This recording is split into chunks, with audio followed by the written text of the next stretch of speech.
3 wide. We look up to the flag stand. It's going to be your Morecast white flag. It's one more lap to go as Danny Cochran, Vincent Sora, and Jesse Thodak are your top 3 into turn 1.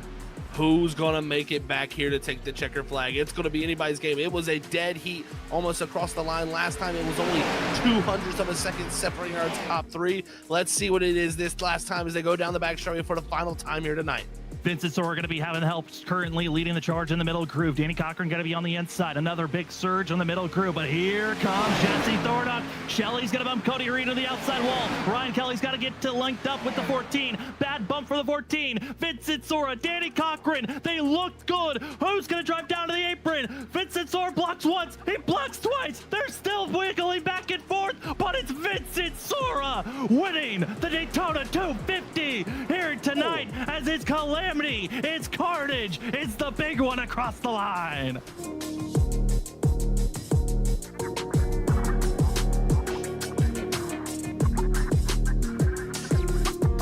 Versal, top 8, they're on the old tires. Everyone else, 4 tires except for Chris Stitz. He took 2. Jones Paint and Designs 140 is back underway. A lot of wheel spin further on back, but here we go. Oh no, it's going to be seen. Noah Steele, that's Travis. It's going to be Dowling trying to hold steady as they're faltering backwards. Up front, great launch for also going to be Larry Yingling and Cody Reed, but your trouble is Danny Cochran's the one that blitzed on through. The 0-2 is on the charge, and he's the first one with fresh tires.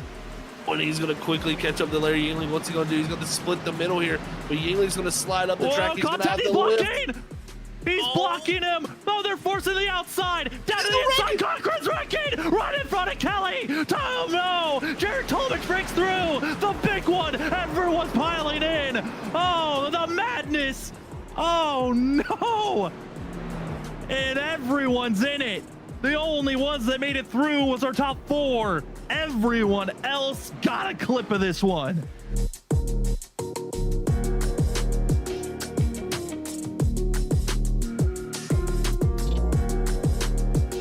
With 3 to go, this is it. Crown a champion. Our first attempt at overtime. Who's taking it here at the end? If we get a yellow on lap 1, we head to overtime attempt number 2. But let's see if we can keep it clean and green. Already going to be seeing drivers going to be side by side, 3 wide deeper in the field. Up front's going to be seeing Jared Talmadge, Vincent Sora, and Talmadge is getting pushed by Thomas Green. Green is forcing the 27 to the lead position. Here we go, Zach, out of 2. That was huge for Talmadge because Vincent Sora got the restart of his life, stayed side by side, but the 3's push is what propelled him to the lead. But now the 3 looking to the inside. He wants that 3rd victory, and we're going to see some fireworks here, guys.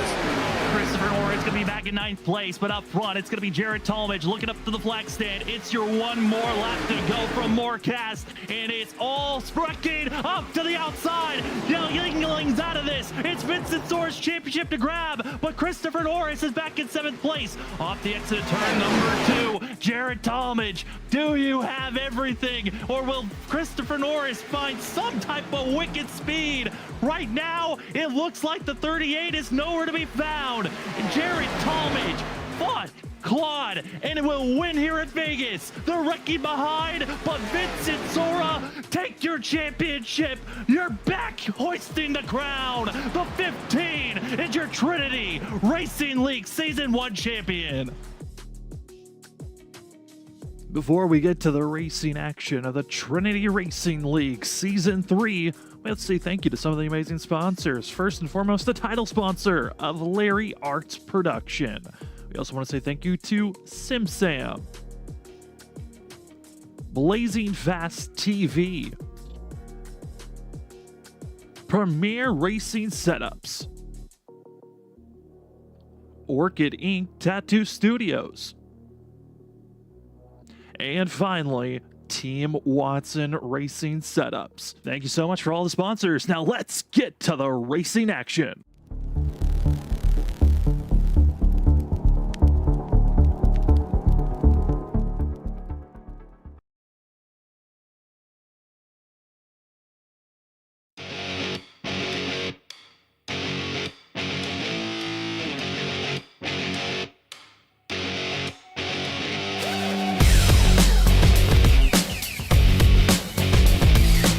Welcome, ladies and gentlemen, to Freaky Fast Broadcasting on your Monday night. Tonight, we'll give you the coverage of the Trinity Racing League, presented by Larry Arts Production. I hope you enjoyed your week off as the Trinity Racing drivers got done with COTA, taking a week off, and now we are back to racing. No more breaks from here to the championship run. We are going to be racing it out, but tonight, we race for a little bit more than just your own have fun on a Monday evening sim racing. We're racing for suicide prevention here this evening, as it is a race against suicide and ways to help those, as so many people are struggling with their own mental health, struggling in ways you don't know. It's always good to reach out. You never know if it's your quiet friend, it's the one that is the most open and making you laugh the most. Everyone has their own personal journeys, but tonight is a special one where we are all coming together. I know some of the drivers have their own specialty suicide logos, but tonight is certainly going to be a fun one of racing action, but honoring those that we've lost to suicide and helping those moving forward, as tonight's race is dedicated to going to be Pierce and the Memorial 200 of suicide prevention awareness and racing against suicide. Matthew Pavlik is the driver sponsoring this race. He has the Memorial 200 sponsor on his hood, but tonight's going to be a little bit racing more than you would imagine, something just a little bit bigger, but it's still going to be a lot of fun of us calling tonight's race. Over 40 drivers going to be running at Michigan this evening.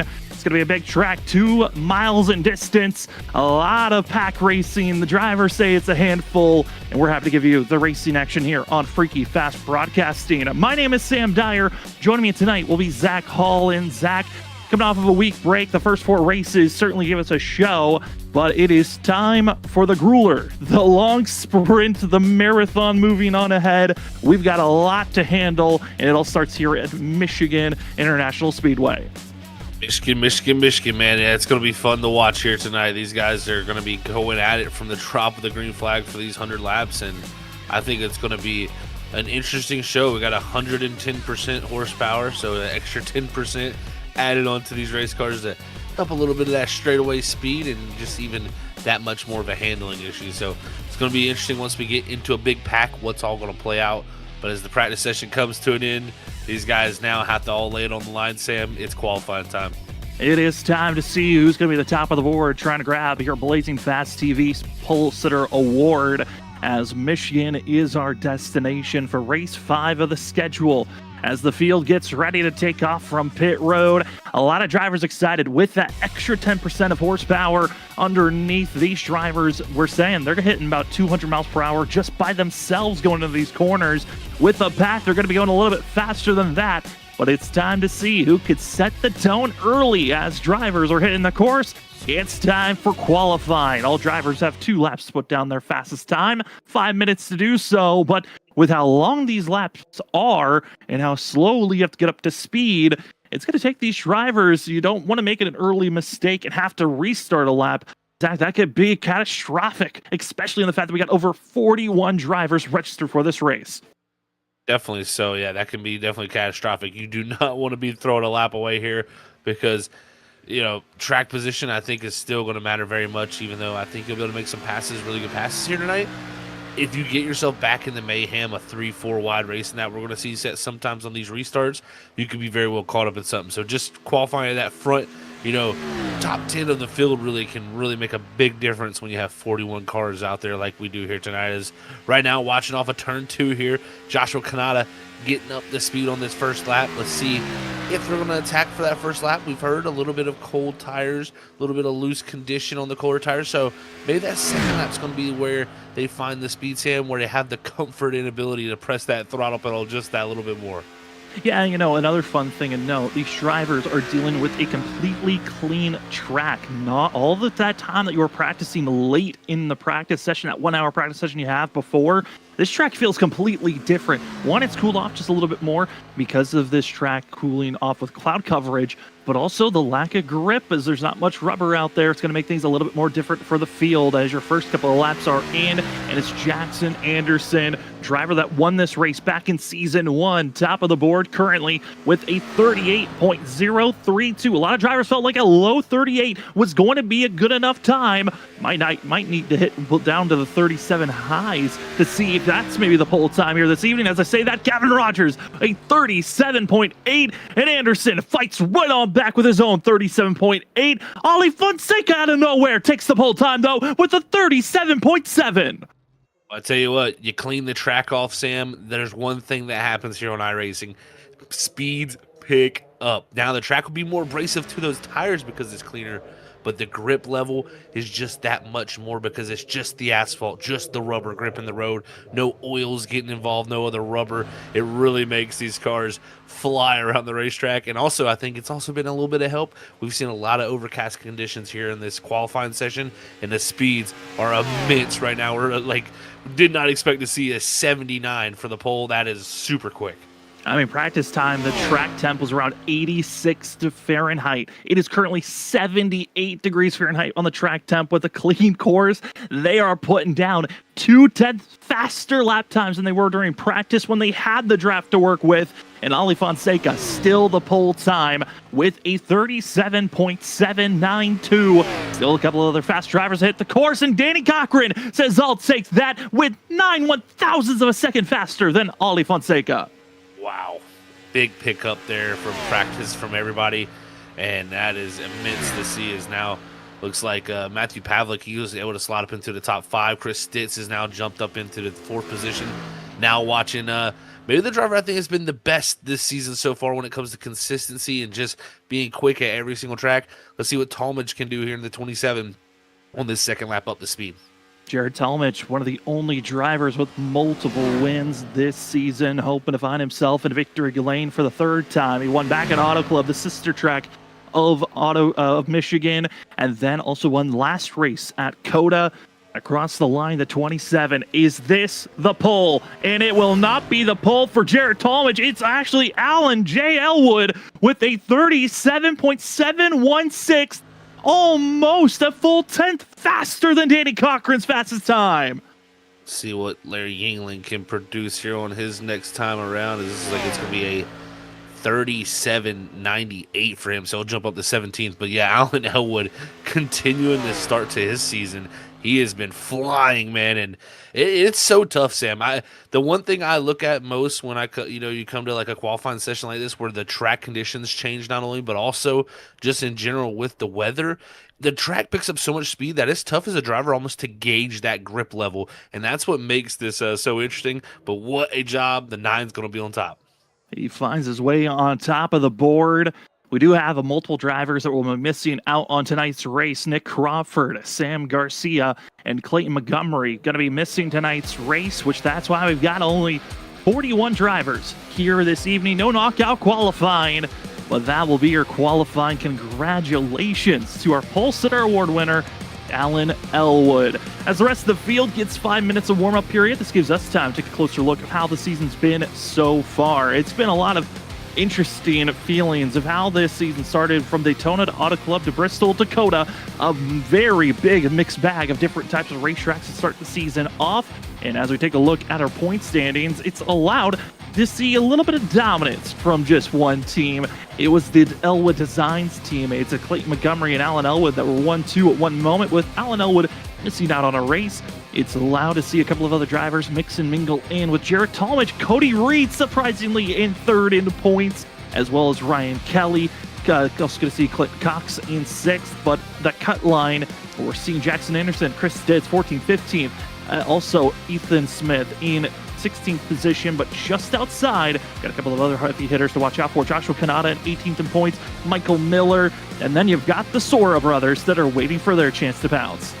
That's for sure. Yeah, I was looking right there, like 21st, 22nd, 23rd. You got also Kevin Rogers at 25th. A lot of drivers that can still climb their way up into above that cut line and really make a name for themselves. But also Clayton Montgomery, our points leader, not here tonight, so most likely going to see a change possibly for that points lead as we come into this race. There is a chance of that changing. You know, there's even drivers that are outside of the top 30 of note to watch out for. Eric Kralik, one of those drivers. Richard Wolsifer, who had a very terrible start to this season. There's a couple other guys that want to find their way into the top 30 to be on the board for your point standings. But as we move over to the point standings, let's take a look at the schedule so far this season. Again, no more breaks from here on out. It will be Michigan, Las Vegas, Richmond, Chicagoland, Milwaukee Mile. Zach, these upcoming 4 races, a lot more traditional, not much of a surprise, not until we get to race 10, where we head out to Europe to try Spa. Yeah, well, race 10 is going to be interesting. But yeah, we do got kind of a more traditional, I'd say, schedule, like you said, here coming with Las Vegas, Richmond, Chicagoland, and then Milwaukee Mile will be tricky for sure. We've seen in the past on Monday nights here, Milwaukee Mile has been a really drama-filled race, so we'll see how that plays out. But then, of course, after Spa, you go into Nashville, Talladega, Rockingham, and just some really good tracks as they get into that chase. As the field knows, this is going to be crunch time. Yes, 4 races in. If you've started off terribly in these first 4 races, it's your time to find new momentum. And if you already succeeded to this point of having a good run, got to find a way to carry on your good points and hold position to make it into the chase. Well, with us being less than 2 minutes left in the warm-ups, this is our usual time that we have our pick'ems, drivers that we pick for storyline reasons, those that we believe can get into victory lane. But overall, this is just a couple of drivers to watch out for. There's probably going to be about 15 that we feel like can maybe win here this evening. But Zach, I think you got one of the major drivers that I feel like we should watch out as well for. I'm feeling the 83 of Jackson Anderson here tonight. I really think that a driver of his caliber is going to be needed here to get it done. He's been, a very fast driver in the past. He's won at Trinity in past seasons, and I think you got to be aggressive. He's one of the most aggressive. He certainly is one of the more aggressive drivers. Won here back in season 1, and it was the start of one of his better runs, winning multiple races. But for myself, I'm going with the storyline pick. I'm going to go with Matthew Pavlik in the 30 machine. Fastest driver from practice. Found himself top 10 in speed and qualifying. I am driving with a little bit more than most as he is sponsoring tonight's race for the Memorial 200 for Patrick Pierce. Certainly, when you've got something a little bit more underneath you to race for, that is a driver who's motivated and one to watch out for here tonight. We also have our third member of our crew. That is going to be Robert Moyer Jr., and he's going with the big pickup who needs a change in his racing. He needs to finish a race. Richard Wolfsburg in the 56 machine.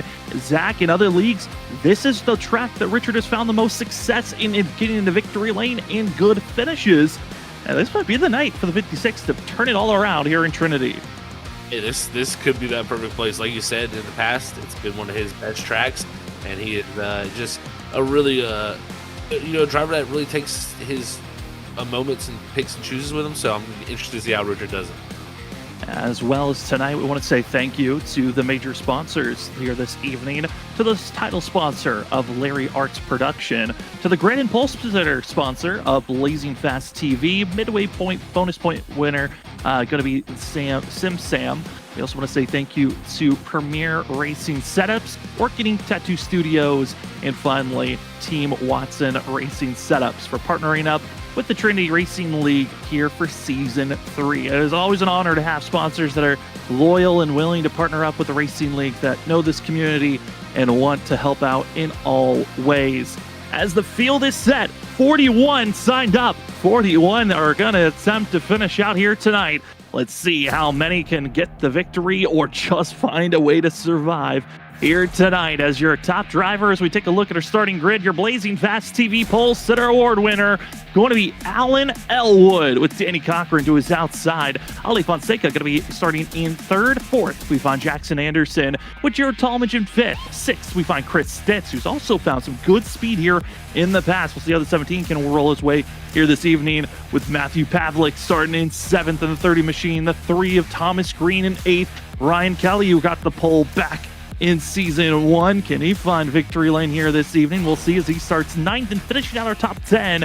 We find ourselves with a 15 of Vincent Sora. Starting in 11th, it's going to be the 75 of Gavin Rogers. Alongside him in 12th, it's going to be the 38 of Christopher Norris. Chris Stamper's going to start in the 13th spot, with Aaron Kralik starting in 14th. 15th is going to go to the 14 of Jesse Dornock. Michael Miller going to start in 16th. Larry Yingling in the 67 is going to start in 17th. Ethan Smith in the 00 is going to start in 18th. 19th is going to go to Joshua Stovall, and rounding out our top 20 with Cedric Hunter. Halfway point, we find Joshua Kanata in 21st, with Presley Sora in 22nd. Clint Cox going to be in the 03 and 23rd. And 24th, the 49 of Ryan Bird. Stephen Clapp going to be in 25th, with Austin Halsey making a return in 26th. Going to be finding Richard Wolsifer in the 56th and 27th. Cody Reed in 28th. 29th is Nicholas Renner making his return. Last race we saw Malik Kuntz in was race 1 of last season, but he's finally back in the Trinity Racing League in under the 36 banner. We'll see how well he could do finishing out our top 30. Starting 31st is going to be the 5 of Dakota Moniz.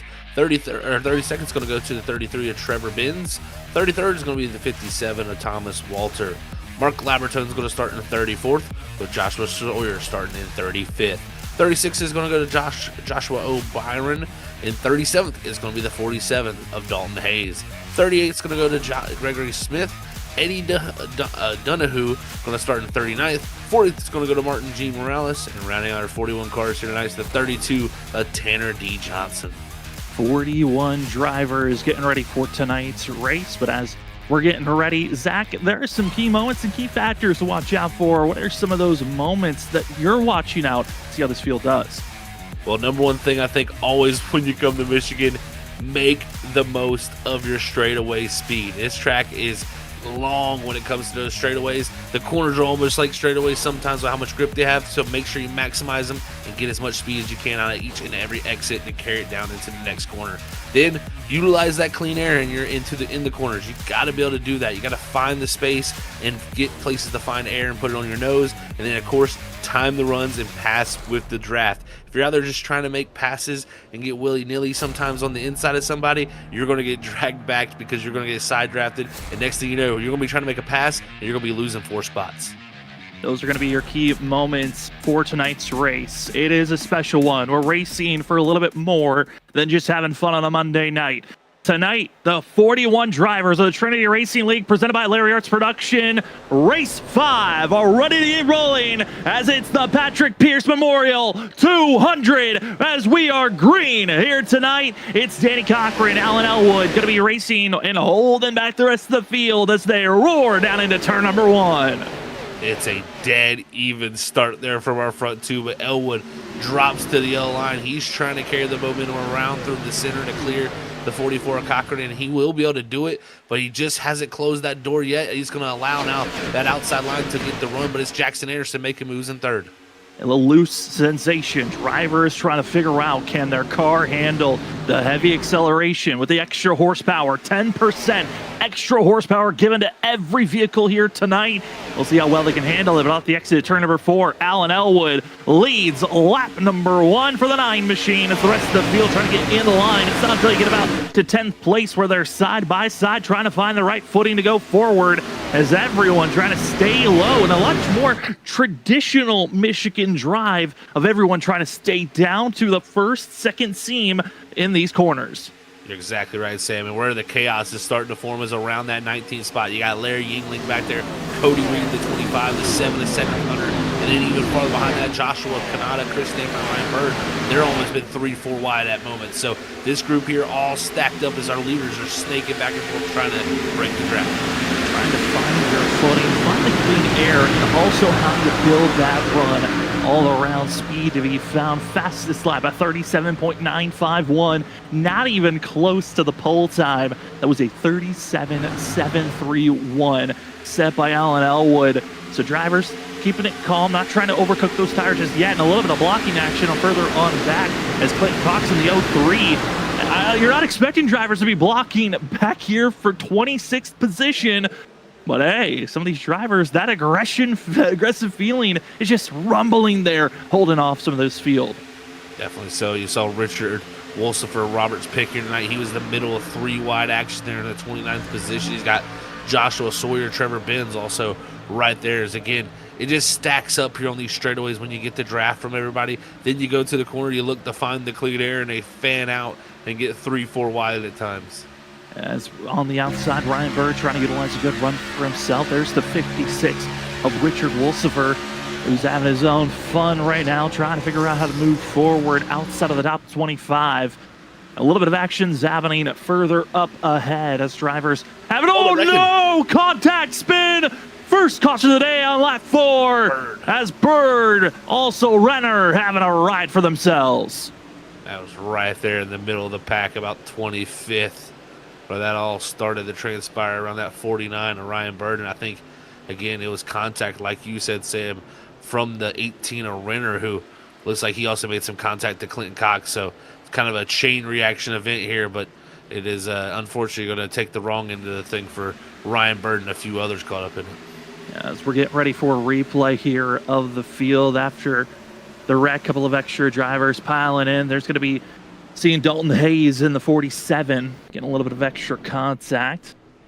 And luckily, nobody getting required damage. That was a worry during practice, was drivers finding themselves getting involved with just hitting in the wrong angle. Their engines would expire. So big worry between the drivers in the field here tonight as Ryan Bird and a few others take off and go.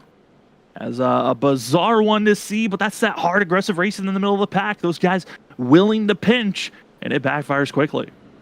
That's definitely so. You know, 3 wide racing here in Michigan, sometimes it just doesn't play out the way you would hope here. As we're going to have a little bit of a secondary look. You see the 18 kind of dive up to the inside there, Ryan Bird. The 03 is kind of sliding up the track. That probably gets the 18 a little tight up into the 49.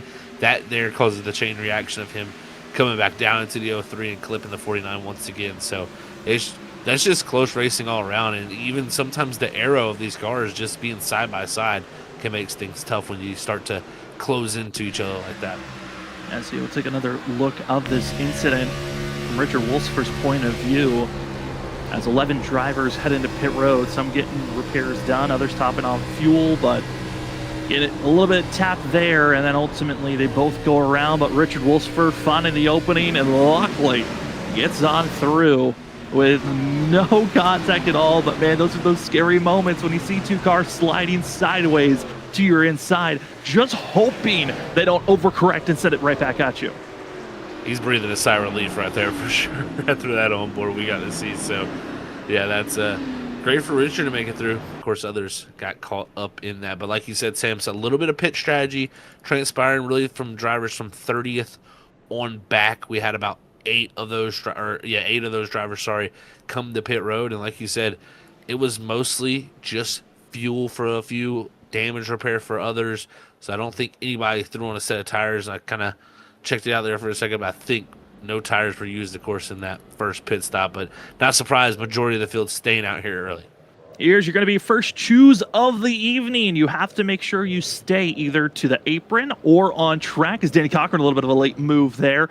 But you have to make sure that you stay either on the apron or on track. That white line is the divider. When you cross the start-finish line, if you are in the middle and over that white line when crossing the start-finish line, when making the choose, you can get penalized either during this race if you take accountability, or you'll be penalized next race with an EOL. So all drivers better make your choose clear and hope that you don't actually make contact while making the choose. That's happened a couple of times where drivers unaware of who's going to make a light dash to the inside or outside and making some contact. Not most optimal way to get around, but that looked to be a clean pick all the way through the field.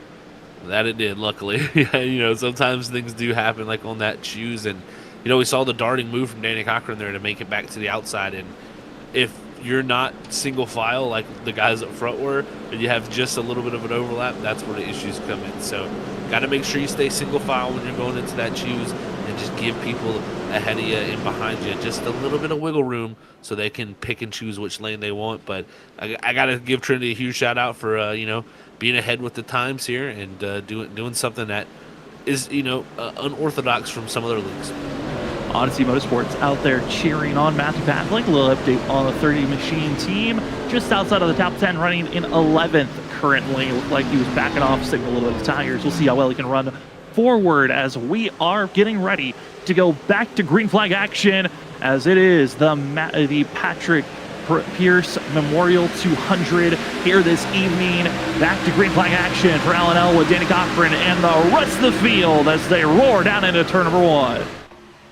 Great start once again from Cochran on the outside, and this time it was under the control of Elwood. It wasn't just going on the green flag, so that was impressive to see, and he's going to be able to fight alongside here, and he might be able to have the opportunity on the back straightaway, but it's going to be how the pushes come. Can the teammate of Thomas Green help Danny Cochran as Jackson Anderson power the 9 past? Trying to find an ally, find a friend to work with, and right now it's going to be seeing the ally of Thomas Green and Danny Cochran trying to work the outside groove to get by Alan Elwood. The top 2 really did pull away into their own zip code on that last run. They were about a second ahead of the rest of the field, and right now Alan Elwood, Danny Cochran almost coming to blows as they head down into turn number 1, recognizing that clean air is so needed and is the most required thing to have to hold position. And Cochran with the run, with the draft, almost ahead as Jackson Anderson giving the draft help to the 9, but a late dashing move to the inside. Let's go 3 wide for the lead position.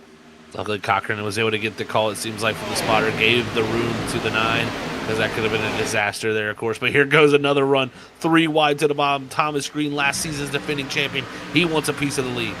Thomas Green got the pole last season here at Michigan, and now being pinched low. Nowhere really to go. Danny Cochran going a little bit too high. He's into the marbles, but hoping to have a massive run off the exit of the corner. Will Green block or will he help? And into the outside wall is going to be the 44, and it's Jackson Anderson taking the run, trying to side draft the 3 backwards, and Alan Elwood just skipping his way forward, keeping this lead position, as Ollie Fonseca also wants to throw his hat into the mix here. Wow, that was impressive from Elwood there. He was all 3 of them were 3 wide. The other 2 of Thomas Green and Danny Cochran dropped way back with the moves they made. Elwood carried great momentum, now controls the lead with Jackson Anderson here fighting the 3 of Thomas Green here. Can Cochran now get to the quarter panel? This is going to be critical for Anderson. He doesn't want to let that 44 get there, but I think Cochran gets a little tight on the exit, can't get back to that quarter panel. That outside just run, not feeling the same. The 44 and the 9, I'm a little bit concerned for the both of them because of how aggressive they ran in those first 4 laps of this race, as we're having trouble into turn number 3. Multiple drivers spinning around into the grass, and Presley Sora is out there in his own world. Trouble afoot for the 09. Oh no, this is unfortunately, I think Sam going to start up here with the 30 of Matthew Pavlik. I think some contact between him and Stovall is what's going to initiate this little incident down here. So the 30 and the 77 getting into it, and Presley Sora getting the worst of it. There's the contact. There's the slide, the spin.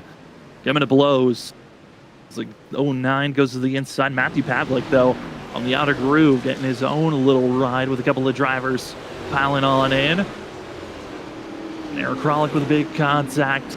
And that will be another caution being thrown, as that is your Premier Racing Setups caution flag being thrown, as we were taking a look at your Orchid Ink Tattoo replays. As the field was trying their best. I mean, this is exactly what Michigan can bring. When they say cautions breed cautions, the pack being brought back together. And these moments are just a brewing every corner you go into.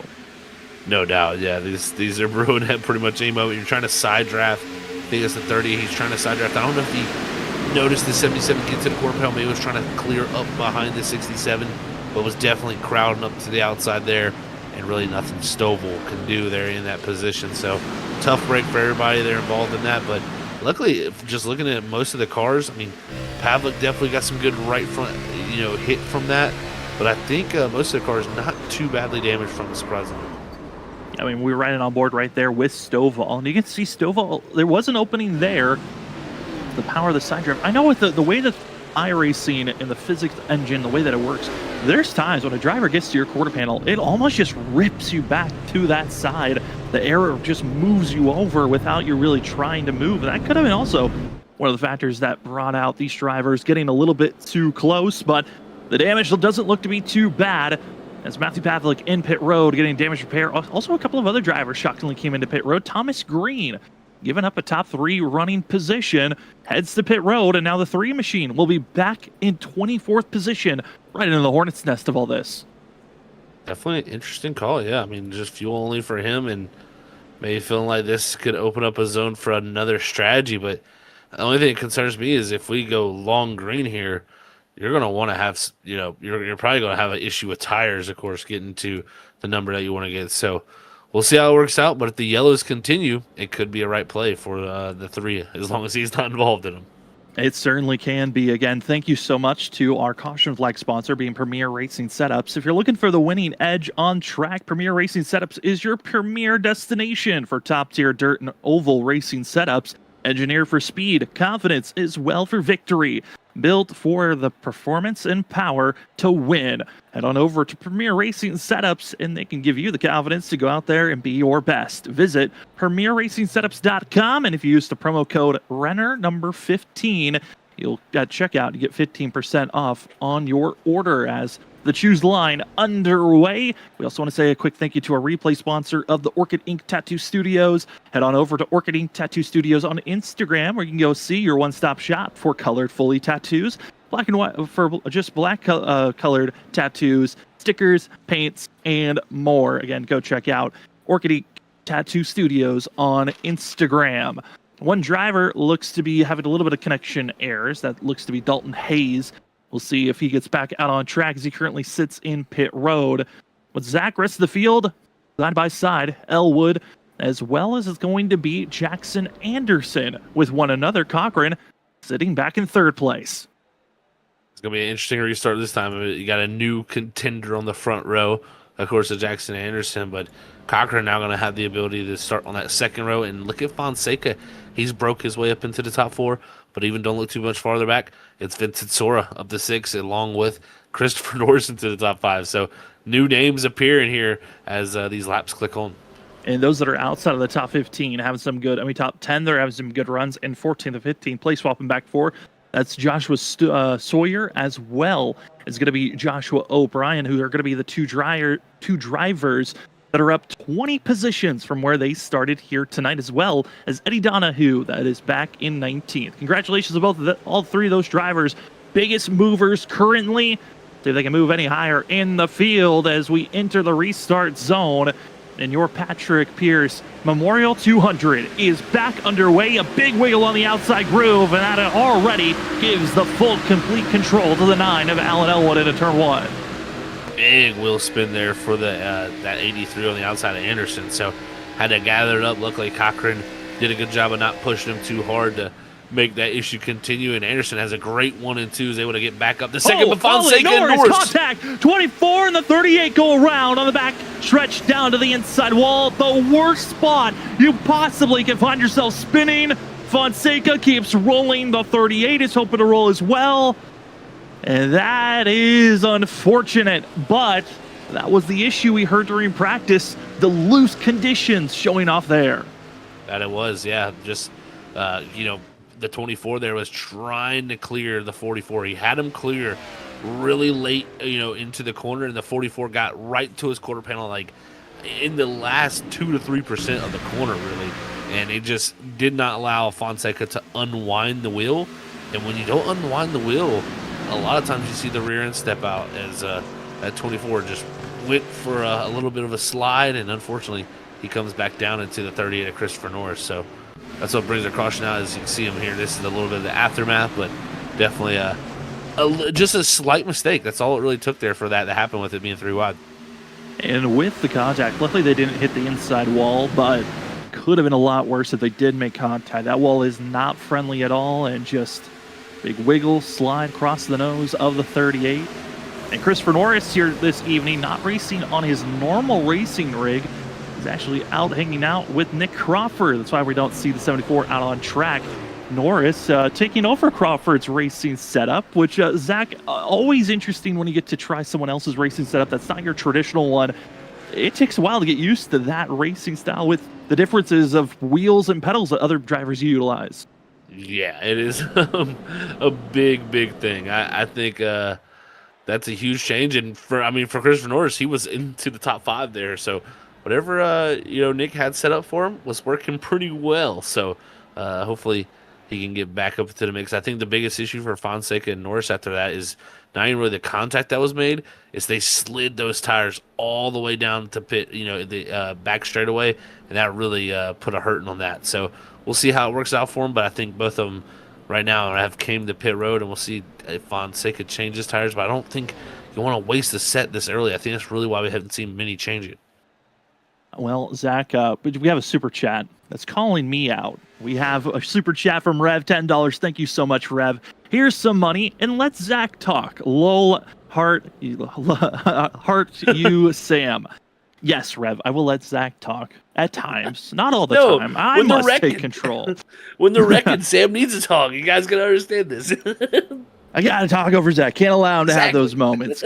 Cannot allow it. I am the ego in this booth as we have the field getting ready to go again. We highly appreciate it, Rev. Thank you to all super chats that we get. That is money that is donated to us, and also it's a message that I get to read out in chat, and maybe sometimes Zach or Robert, if they see it before me, they can read it out as well. So then we can let Zach talk there, Rev, as the field's getting ready for the choose. Who wants to go high? Who wants to go low? In control, it's been L&L with this whole time, and it looks like you're going to be making the choose to the inside. Is that 9? And that's where he's been feeling the most comfortable. I mean, Zach, the inside, outside here at Michigan, it is interesting to see because there's been times with the outside stronger. There's been moments where the inside stronger. It looks like for the 9, he just feels more comfortable on that inner groove. I completely agree. And, I think the biggest difference is the reason we're seeing this inside be kind of preferred here for Elwood is this Xfinity car is a car that, it's got more power, of course, now with the extra 10% that they add here at Trinity, not only. But it's more of a car that is kind of, you carry the speed down the straightaway and then you slow down a ton in the corner. So that really makes for kind of stop-and-go racing. And in my opinion, the bottom is a little bit better when you have that high speed to low minimum speed corners and or style of tacking the corner where we see sometimes in the trucks or the cup cars, there's just a very high minimum speed in the center of these corners, so that outside is just really good at keeping momentum, and it becomes such a big factor. I think in the Xfinity car, the momentum becomes less of a factor, and it's more about putting the power down the racetrack instead of really just carrying the speed. Well, this lap will be dedicated to Patrick Pierce tonight as a memorial to this person that we've lost over a year ago. Patrick committed suicide, and tonight is a night that we're honoring him. He was a friend, family member, and someone who left a mark everywhere he went. And Patrick is lost, but he had one of the biggest hearts, the life of the party. And this lap is dedicated to you, as tonight, the Patrick Pierce Memorial 200 Suicide Prevention Awareness is on the hood of the 30 machine. Let's let the field have their run as we give you a lap of silence for you, Patrick.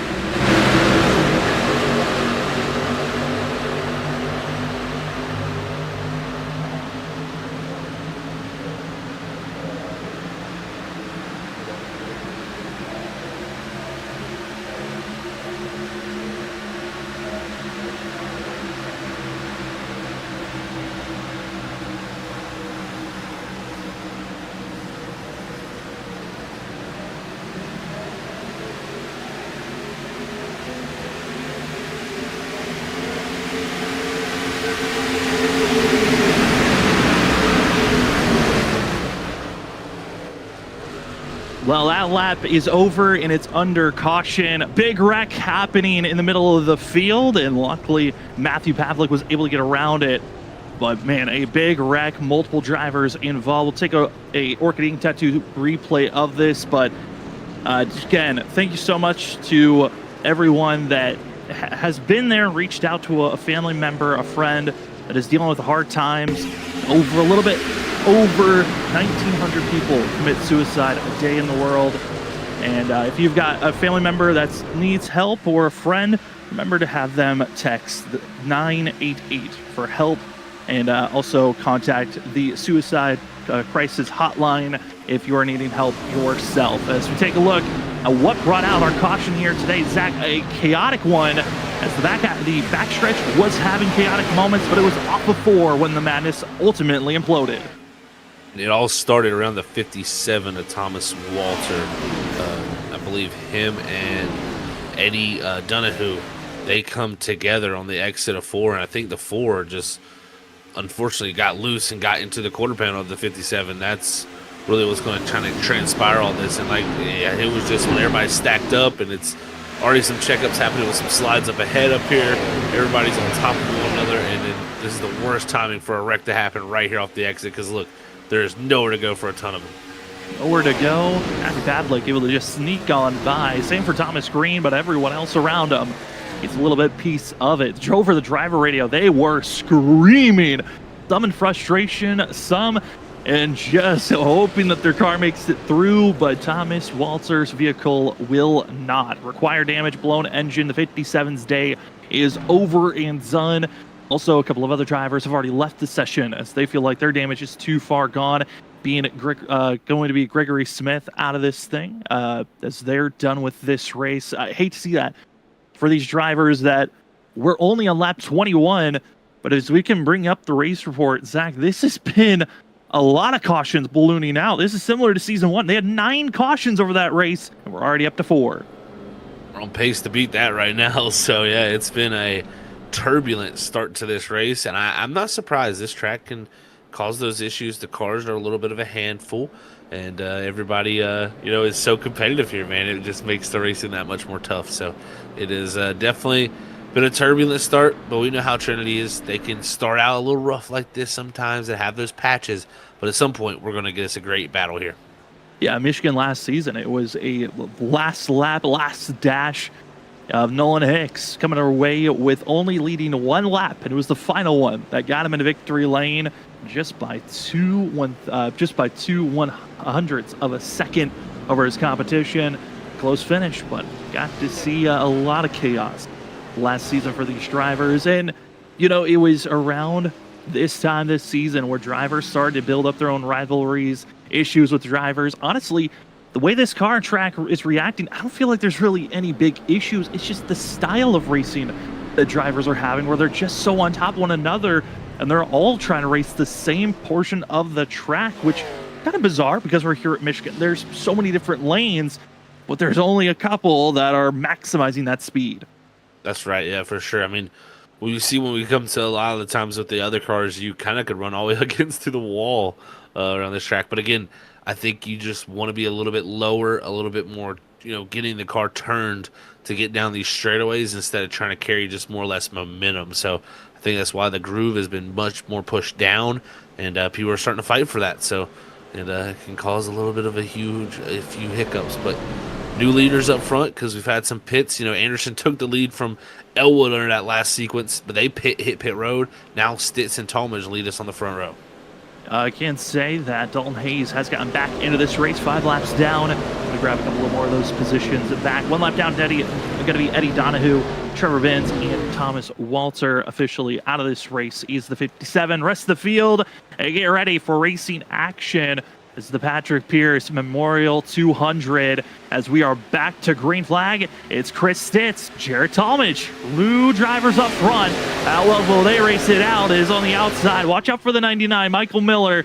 He's one of those drivers that loves to get aggressive when he's got the chance, as Jared Talmadge knows the lead's important, and the 27 is there for the lead position as he's side by side with Stitz.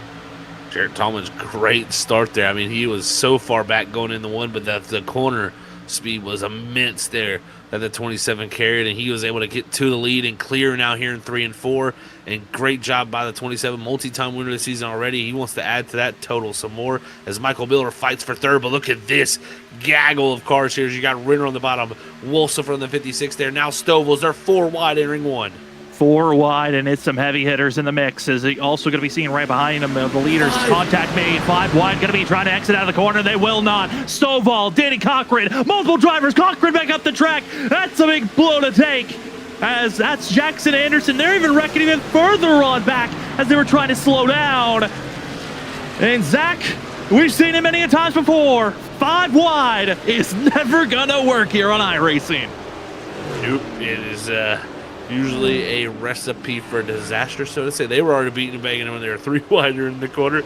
You added 2 more cars to the bottom. It kind of made that all blow up, of course, but it was all around the 44, the 77, that kind of grouping there. As you can see, the mayhem that they came off of the turn, just what happened. But there was some big hits here, as you're going to see again. This is the racing off of 4. Look how stacked up it is. Everybody trying to get runs. Everybody trying to find a way to go forward. And sometimes this is almost like bumper to bumper traffic in LA. You just kind of open your lane, surges forward as there will be 4 wide here entering the corner.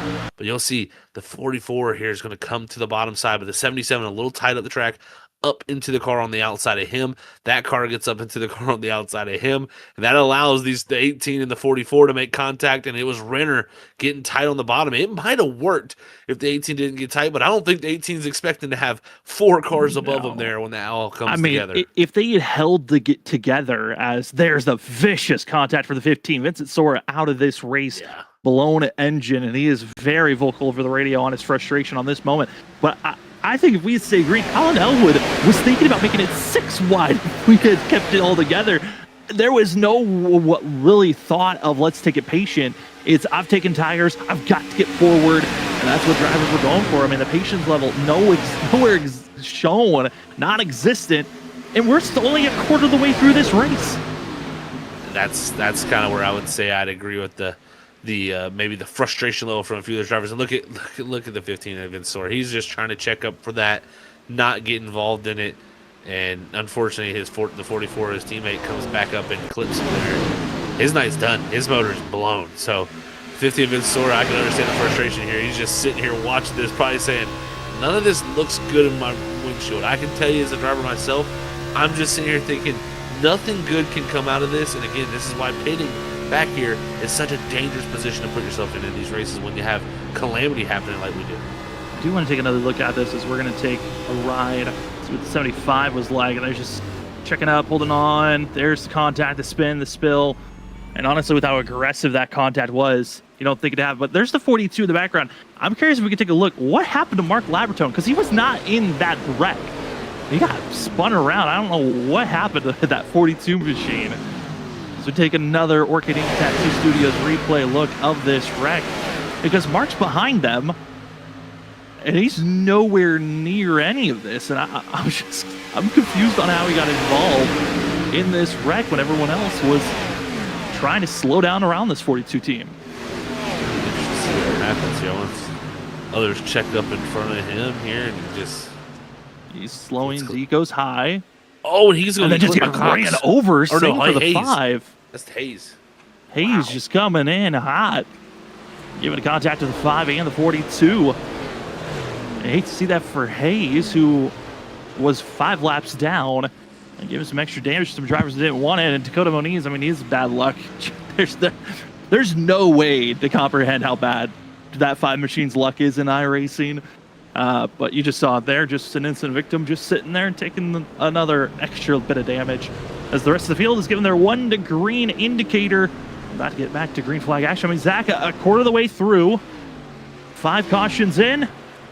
I mean, what are you expecting from here on out? Does it clean up, or are we kind of trapped with the way that this race is going to be going from here on out? Well, I think it cleans up at some point. I mean, we're starting to drop some cars here and get some damaged cars for sure. And also just the factor, I think drivers are going to start to be thinking like, man, I got to survive this thing a little bit more. But at the same time, it can go both ways, really. It's just really going to be up to them, like the drivers who hold the steering wheel in their hands to clean this up. So we'll see how it works out. But it looks like the 4 who was trying to unlap himself is going to get that EOL to get behind this group in here. So we don't have no issues. Goes to the end of the line, was given the EOL, end of the line penalty. It will be Jared Talmadge, Chris Ditz, your front runners, as the rest of the field gets ready to get rolling, as 3 drivers are out of this race. Vincent Sora, Thomas Walter, and also going to be Justin Smith out of this thing. As the rest of the field into the restart zone, the Patrick Pierce Memorial 200, your suicide prevention race, is back underway. And it's the 27 of Jared Talmadge, a great run for himself on the outside, able to clear Stitz as they head down into turn number 1. Great start, of course, from that 27, like we've seen from him, but the battle's raging on as Michael Miller, Ethan Smith up into the top 5. Cody Reed now trying to fight his way as he's side by side with Yingling down the back straightaway. Now even Cedric Hunter, Richard Wolsifer, Joshua O'Byron, and Clinton Cox up into the top 10. into the top 10, and honestly, top 10 might be the safest place to be because outside the top 10, they're wrecking, and it's Clay Cox, many of others, and it's another bad one, and they're still wrecking to this point off the exit of the corner, and they still aren't going to stop. And it is getting to the point where we will run out of vehicles before halfway, and that halfway bonus point still on the line. Your Sim Sam halfway bonus point. Whoever's leading at the time at the end of lap 50 will grab a bonus point. With Zach, with this wreck, there are multiple drives which require damage and are probably out of this thing. O'Brien, Coots, Renner, as well as Clinton Cox look to be over and done. And here's what is the hellacious wreck once again. This is just, again, everybody looking to find any way to get to someone's quarter panel or something. And wow, yeah, that was Coots going for a flip. For Malik, well, yeah, that was Malik. Yeah, that was intense. But yeah, Sam, you asked me if I thought this was going to continue. Well, it did because that was exactly what we've seen before. Just again, just a little impatient from everybody, just not to let these tires warm up and just find their way into the race. I just don't understand why we put ourselves in some of these situations some of these drivers do. And another driver with required damage going to be Chris Stamper in the 10. You're going to see on the outside, Renner is taken out, and then another contact, and then behind Renner is another pairing of drivers that just start wrecking again. And just bizarre moments all around as we are running out of drivers that are going to be having 0 incident points. What's crazy, we still have 7 drivers that have yet to pit here tonight, being Talmadge, Miller, Smith, Cody Reed, Larry Yingling, Cedric Hunter, and Richard Wolfsfer, which this was the thing I was kind of curious about, is if you didn't pit, you probably were in the safest spot. No doubt. Yeah, I think that's why you haven't seen people pit. They are trying to stay safe for sure, Sam. I think they know, wow, Richard Wolfsfer, that was so close for him, but they know that, this is what could happen to you. You could be right in the mix of this. You could be upside down by Malik Coots right there, literally just minding your own business. Next thing you know, you're flying through the air. And it's just a tough position to put yourself in. But I will say, if we go green here for long enough, they're going to be the issue where they're going to have to pit very, very soon for these leaders up front, where others will be able to maybe stretch it long enough to where we see a caution happen in the sequence. So this could be some interesting things. I found where that extra wreck was. It's the 32 of Tanner Johnson. That's the driver. I was curious of what happened to him because he got tossed around after the wreck had already happened. And this is not going to be a great look to see. And it's another kind of an arc-breaking moment. Driver coming in late. You're going to see the fact that the 32 recognizing there's a wreck happening in front. Caution flag is out. And a hard checkup. Well, Stovall wasn't ready. And a spin and go right in front of multiple drivers. Definitely going to be one to be reviewed for sure after the race. But yeah, it's you gotta check up. Even I know some drivers, they wait to see that yellow flag. They'll wait the whole time for that, but I think you gotta check up a little earlier sometimes. When you see something going up ahead, sometimes it's just better to take that right foot, lift off the throttle instead of just getting involved in it. So it's gonna be interesting to see how the weekly penalty reports go for some of the things that went down here for tonight. But it has just been an ugly start here so far. But again, at any point here, they could redeem themselves. He's been something, as Chris Stitz, going to be one of the drivers that took a gamble of heading into pit road, which see how well that happens for the 17, but still top 7 yet to make their own pit stops of Talmadge, Miller, Smith, Reed, Yingling, Wolfsfer, and Cedric Hunter. Alan Elwood, Jackson Anderson, they've had wrecks around them, but they are moving forward, even with all the chaos, as well as Matthew Pavlik. I know those out there in chat excited to see how the 30's performing here tonight. He's been around a lot of the chaos. He is lucked out where the season parted for him to get through. And the 30 machine currently runs in 10th place and is getting ready to take off and go. Last time they pitted was 18 laps ago. Tires and damage.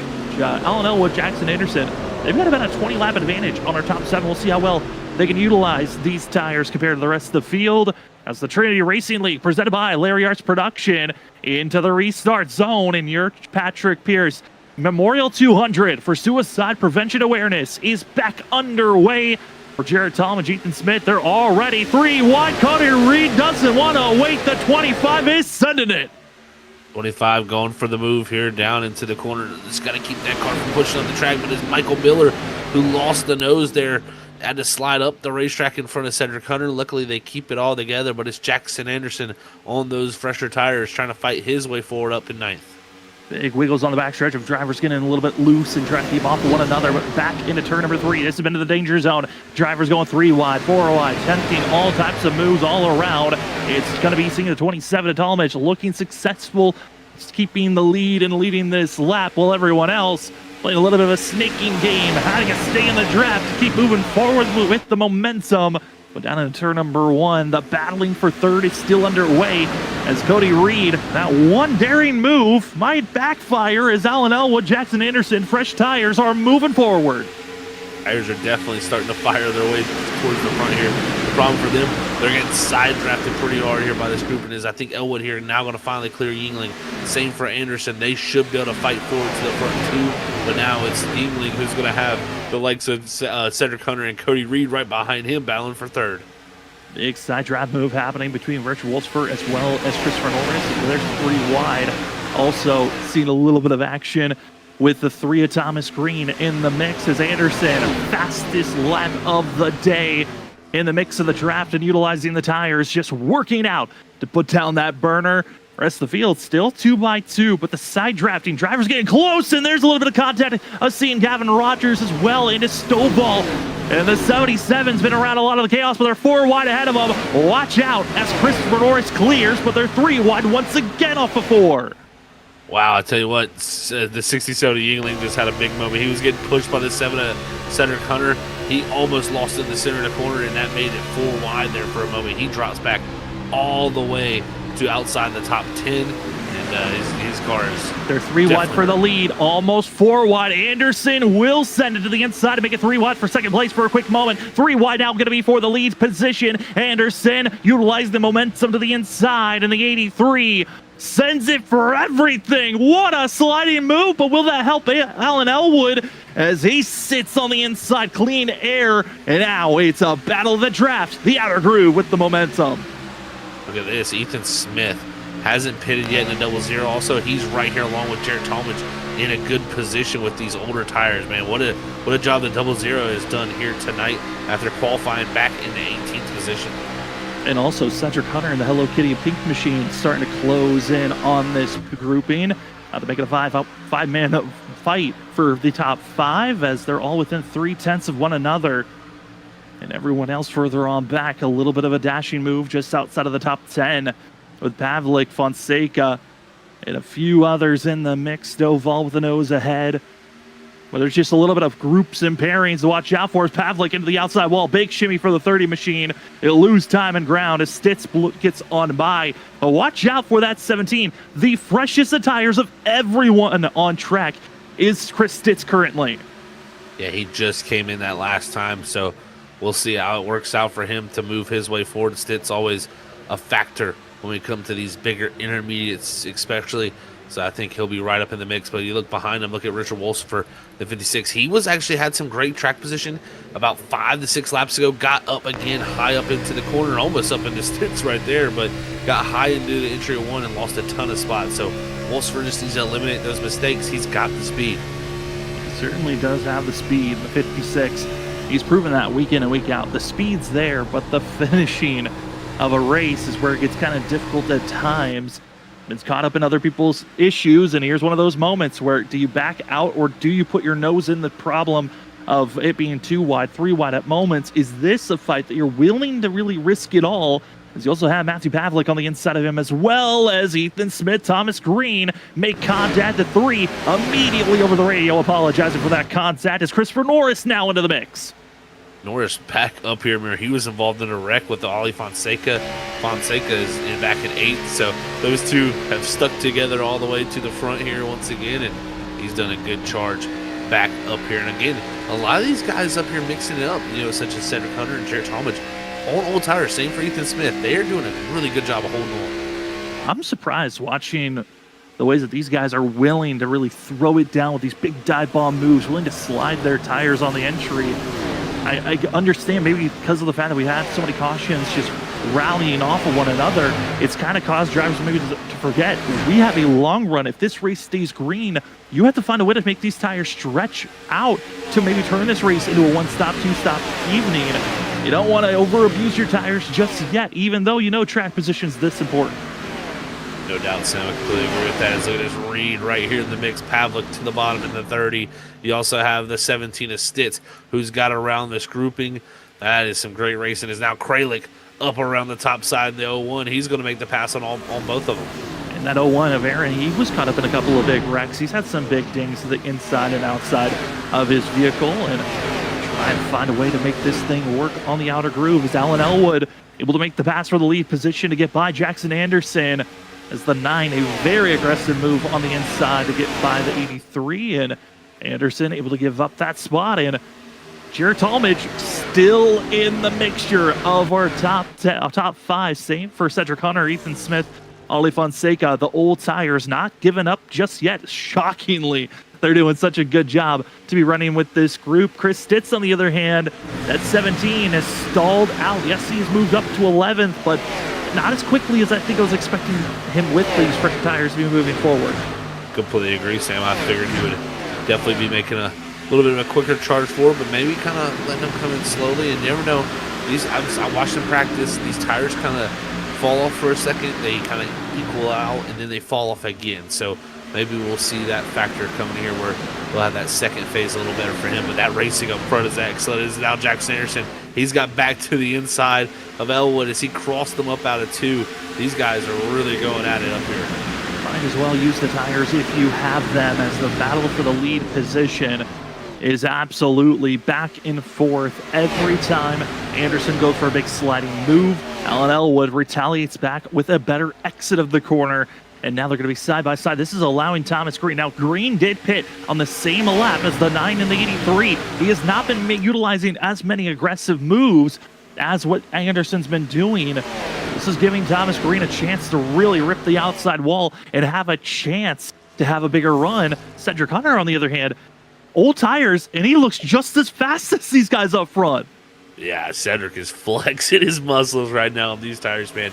43 laps, how old these things are, and yes, a lot under caution, of course, but we've had some considerable green flag laps, some fast laps ran, and he is right here in the mix. Look at him going back to the inside of the 9. He's going to have a run even on the 3 ahead of him, and who's getting a draft. So that 7 has kind of hooked up, and no surprise, this is going to be the tracks I think tire wear does kind of matter a little bit, and how you heat up the tires. I think he does that very well.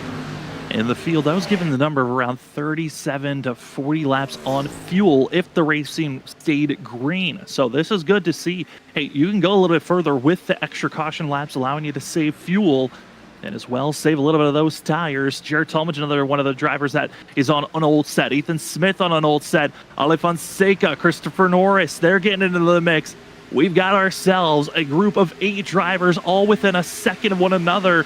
And this is some fun racing action at Michigan. And Zach, this is exactly what we expected this track to give on action-wise. But if you're just joining us, we appreciate you being a part of the show. We'll have to bring up our race report as the battle for the lead attack going on. And Cedric Hunter, a big slider for the 7 as he has to back off for a second. There was contact there made between the 83 and the 7. Cedric Hunter went for the move down to the inside. The 83 said, "You're not going to slide up the track," just like he's doing to the 3 here, putting it on his door, making it tough. And they just guys can't get around him. Is this going to be 4 wide here off the corner? 4 wide, and they'll stay 4 wide. Anderson, make that back bumper as big as possible because they are fighting for everything.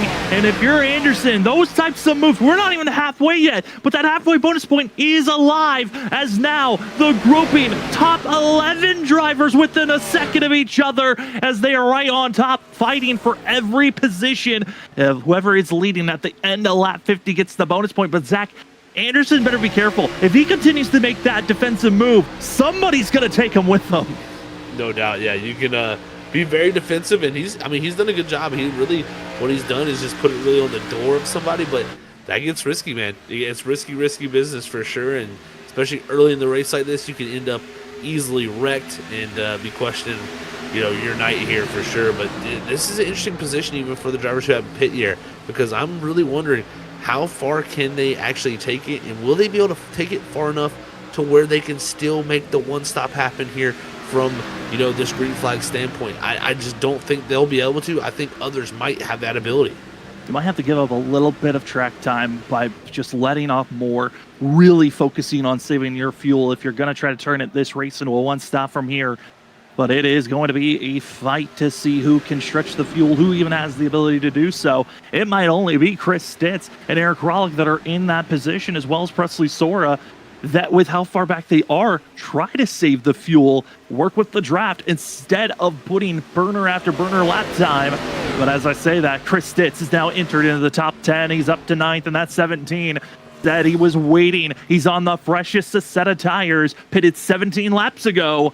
And he is now mounting to go forward as Hunter getting pushed to the side. This is what I talked about earlier. You know, you try to make passes, but you can get stuck in that inside line with the draft, just pulling you not along while everybody else is, you know, just taking the laurels of that draft to go around you. So right here, Cedric Hunter got to play the game where he's going to have to fall behind this grouping and just try to hold on for the time being and get to a certain number for the pit stop. But definitely impressive for this, you know, 3 cars that we have here in this front group to be hanging on with this older tires. A little bit of a bump draft to the 38 to the 24 that we're riding on board, looking back from. Well, oh boy, are they getting tight on trying to survive this run. But our top 4, they're going to be side by side, 2 by 2 for our top 4. And it is Thomas Green, Alan Elwood going to be on the inner group. Outer group is Jackson Anderson and Jared Talmadge. And Anderson could not stay to the outside of the 3 machine. He'll lose that top position as now Alan Elwood will fight to try to move into second place.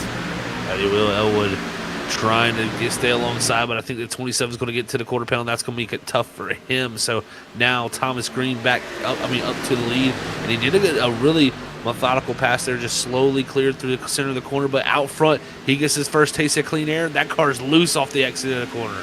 If you're not used to it, you don't know how to react, and Thomas Green just showing that he was not prepared for that loose sensation. Jackson Anderson takes the advantage and now gets right back to that lead position where he knows the feel that this car is going to have, and he can react properly while holding ground, holding spot. And we'll see, is there a defensive line by the 83, or will it be 3 wide down into turn number 1 as one driver will head to pit road? That's Cody Reed. He went to the halfway zone, which also halfway bonus point will be given to Jackson Anderson. Congratulations on taking the Sim Sam halfway bonus point for the 83 team. But Zach, I'm looking at these drivers right now. Pit stop for the 25 and the rest of the field. When do they decide to make that stop if you haven't pitted yet? That's exactly right. Yeah, I'm interested to see, because we got Talmadge, Ethan Smith, Cedric Hunter, who are the drivers that were directly ahead of Cody Reed. It looks like Cedric Hunter, he's coming to pit road this time too, so doesn't look like they'll be able to take it much farther than 51 laps. The caution laps help, but not enough. Not enough to get to that 55, 60 lap window that maybe some guys were looking for. Not the case, but instead it was 3 wide for the lead position, and now using 4 different grooves for the drivers, 3rd, 4th, 5th, and 6th place. How do you want to analyze and set up for these passes if there's even a zone? Top 10 drivers within a second and a half of one another. And it's Anderson, Thomas Green, as well as Alan Elwood. That's a tight squeeze of almost 4 wide for 3rd position. But Alan Elwood able to muscle his way forward and stay ahead of Fonseca and Talmadge. Definitely a great battle we got going on all around the track. Yeah, Christopher Norris was against the wall. Look at now Elwood 3 wide. He's going to try to take his chance here for the lead. And who is going to have it off of 2? That's the big question. We've seen so far the middle has been the best in this position before, but the 3's been able to keep a good grip, as now the 83 sliding off the exit. And that 7 machine is Cedric Hunter leaving pit road. He wants to get ahead of these drivers quickly. He's currently the first driver 1 lap down. Wants to unlap himself because if a caution flag comes out, he would get the lucky dog spot, but be the furthest driver in that long line. But he's seen the difference in tires. The 7 is clear and gone. He was able to get that thing straightened up and gone through the corner to clear those drivers ahead, and that's key and critical, like you said, Sam, to stay on the lead lap and not have to take the lucky dog or a wave around. So right here, great battling going on up front, but it's Thomas Green who's took control now in the last few laps. He's been able to get the feel for that lead out front, but still a little bit of wiggles, a little bit of wobbles there as the tires start to fade away. Other drivers that hit pit road, Talmadge, Pavlik, Ethan Smith, all hitting pit road. Same for Mark Labertone. Cochran is drifting that 44. It almost loses it, but what a save as Danny Cochran is flirting with disaster right now. Yeah, he's definitely a little loose. I've watched a few moments there back for the last few laps from him. He's been having a loose condition. He's going to wreck it at some point if he doesn't keep those slides from happening, because those just keep overheating the tires. And back up front to the lead battle, because it's Alan Elwood, Thomas Green, and also seeing Anderson, Fonseca, Norris in the mix, as Jared Talmadge in the 27 just made his pit stop, and he's got to find a way to get around our leaders as quickly and as efficiently as possible. And there's the speed difference. He finds the gap, but the loose conditions are even in the 27's rear tires as he finally able to get clear. But Anderson and Green, they almost make contact because of the 27's bearing down move. And here comes Cody Reed on brand new tires here below Fonseca. This is going to get interesting here heading down to 1. Anderson up top, Thomas Green up to the top side. He's now going to 25, cutting through the 9. Squeezing on through and just finding enough space. This Fonseca and Anderson. Contact made, but only Fonseca with the big save. Wow, what a save from Fonseca there. I thought that was for sure going to be a wreck. He gathers it up and we stay green, but here comes Michael Miller. These guys on the old tires got to be paying attention to the relative. The new tires are so much faster. They're just blowing right by them. And they're hanging on for dear life with the grip right now. And that was the difference of having a real-life spotter compared to having a view on your own, as Ethan Smith now going to be driving on by. Ollie Fonseca has a real-life spotter in his ear telling him, stay in this seam, do not go any lower, while Anderson didn't and had to live react and move too far up, losing ground, and that hurts Jackson Anderson. He definitely did play a factor there, and now we're getting close here to interesting part of the race, because will the likes of Chris Stitz, I think, is going to be the question. Will he have enough to get to a position where he can make this a one-stop? I think it's going to be very, very close for the likes of Elwood, Fonseca, the drivers who pitted on those laps. But I think the likes of Chris Stitz, he might be in a perfect window. And even Fonseca, looking at his, he's also a little bit closer than others. And these drivers are entering the window where if you were not saving or if you were not in the draft, fuel could become an issue here if you for the likes of Alan Elwood, as well as Anderson, all the way back to Gavin Rogers. Chris Stitz looks to be in a pretty comfortable spot. Same for Ollie Fonseca in second. But it has certainly been a thing of drivers have to now be a little bit more of talkative if they're going to be making their signs to pit road to make sure they don't get ran over if you're in a pack. But Zach, with all these pit stops that have happened, all these big clustered up packs have now shrunk. It's just pods. It's just two drivers working with one another or trying to pass each other.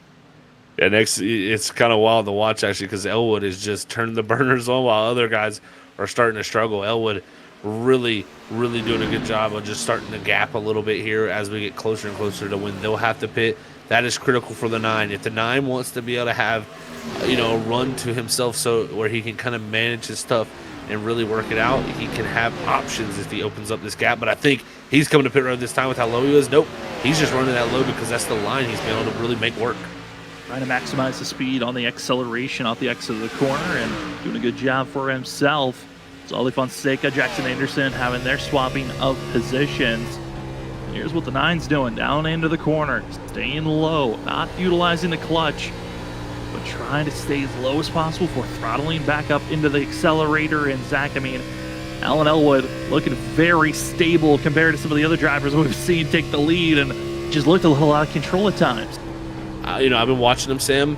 The delta for him, he loses time entry to center, but everything he gains is off the corner exit and down the straightaways. He has been phenomenal at just getting back to the power, making those straightaways longer. The sooner you can get back to full power and get the car going down the track instead of shoving up the racetrack, it is going to continue that speed. And man, he just, every time comes off the corner, he opens about 2/10 to the cars behind him because he gives up about 1/10.5 on entry. So it's overall gaining him at a 0.5 a corner. More drivers heading into pit road to get service done. The next one going to be Aaron Krolick in the 01 machine. And this one's a little bit shocking, but I think this was a tactical pit stop by the 01. He could have gone out there and raced for a couple of more laps before pitting, but he saw the pit window. He hits it right on the dot. Very interesting to see. We'll see how this works out for those drivers and how this is all going to shake out, because this definitely still got a lot to unfold. And I'm interested to see. I mean, nobody's really kind of changed their lineup here. I don't know if maybe their cars are just not balanced enough to do it, but Elwood, the only car I see out here, Sam, he has got the left side tires painted almost to that yellow line. He is on both sides of the track, and normally we see that happen every now and then again down here in 3 and 4. But in 1 and 2, that line is almost taboo. You know, you don't really go down there because of it's just a little bit flatter with the progressive braking here, and it just has always been a little bit less gripped in that second and third groove. He has just been excellent at just again painting the left side tires on the yellow line, and again the gap up to 1.6 seconds now. He is just flying. He certainly is hitting markers that we really haven't seen a lot here tonight.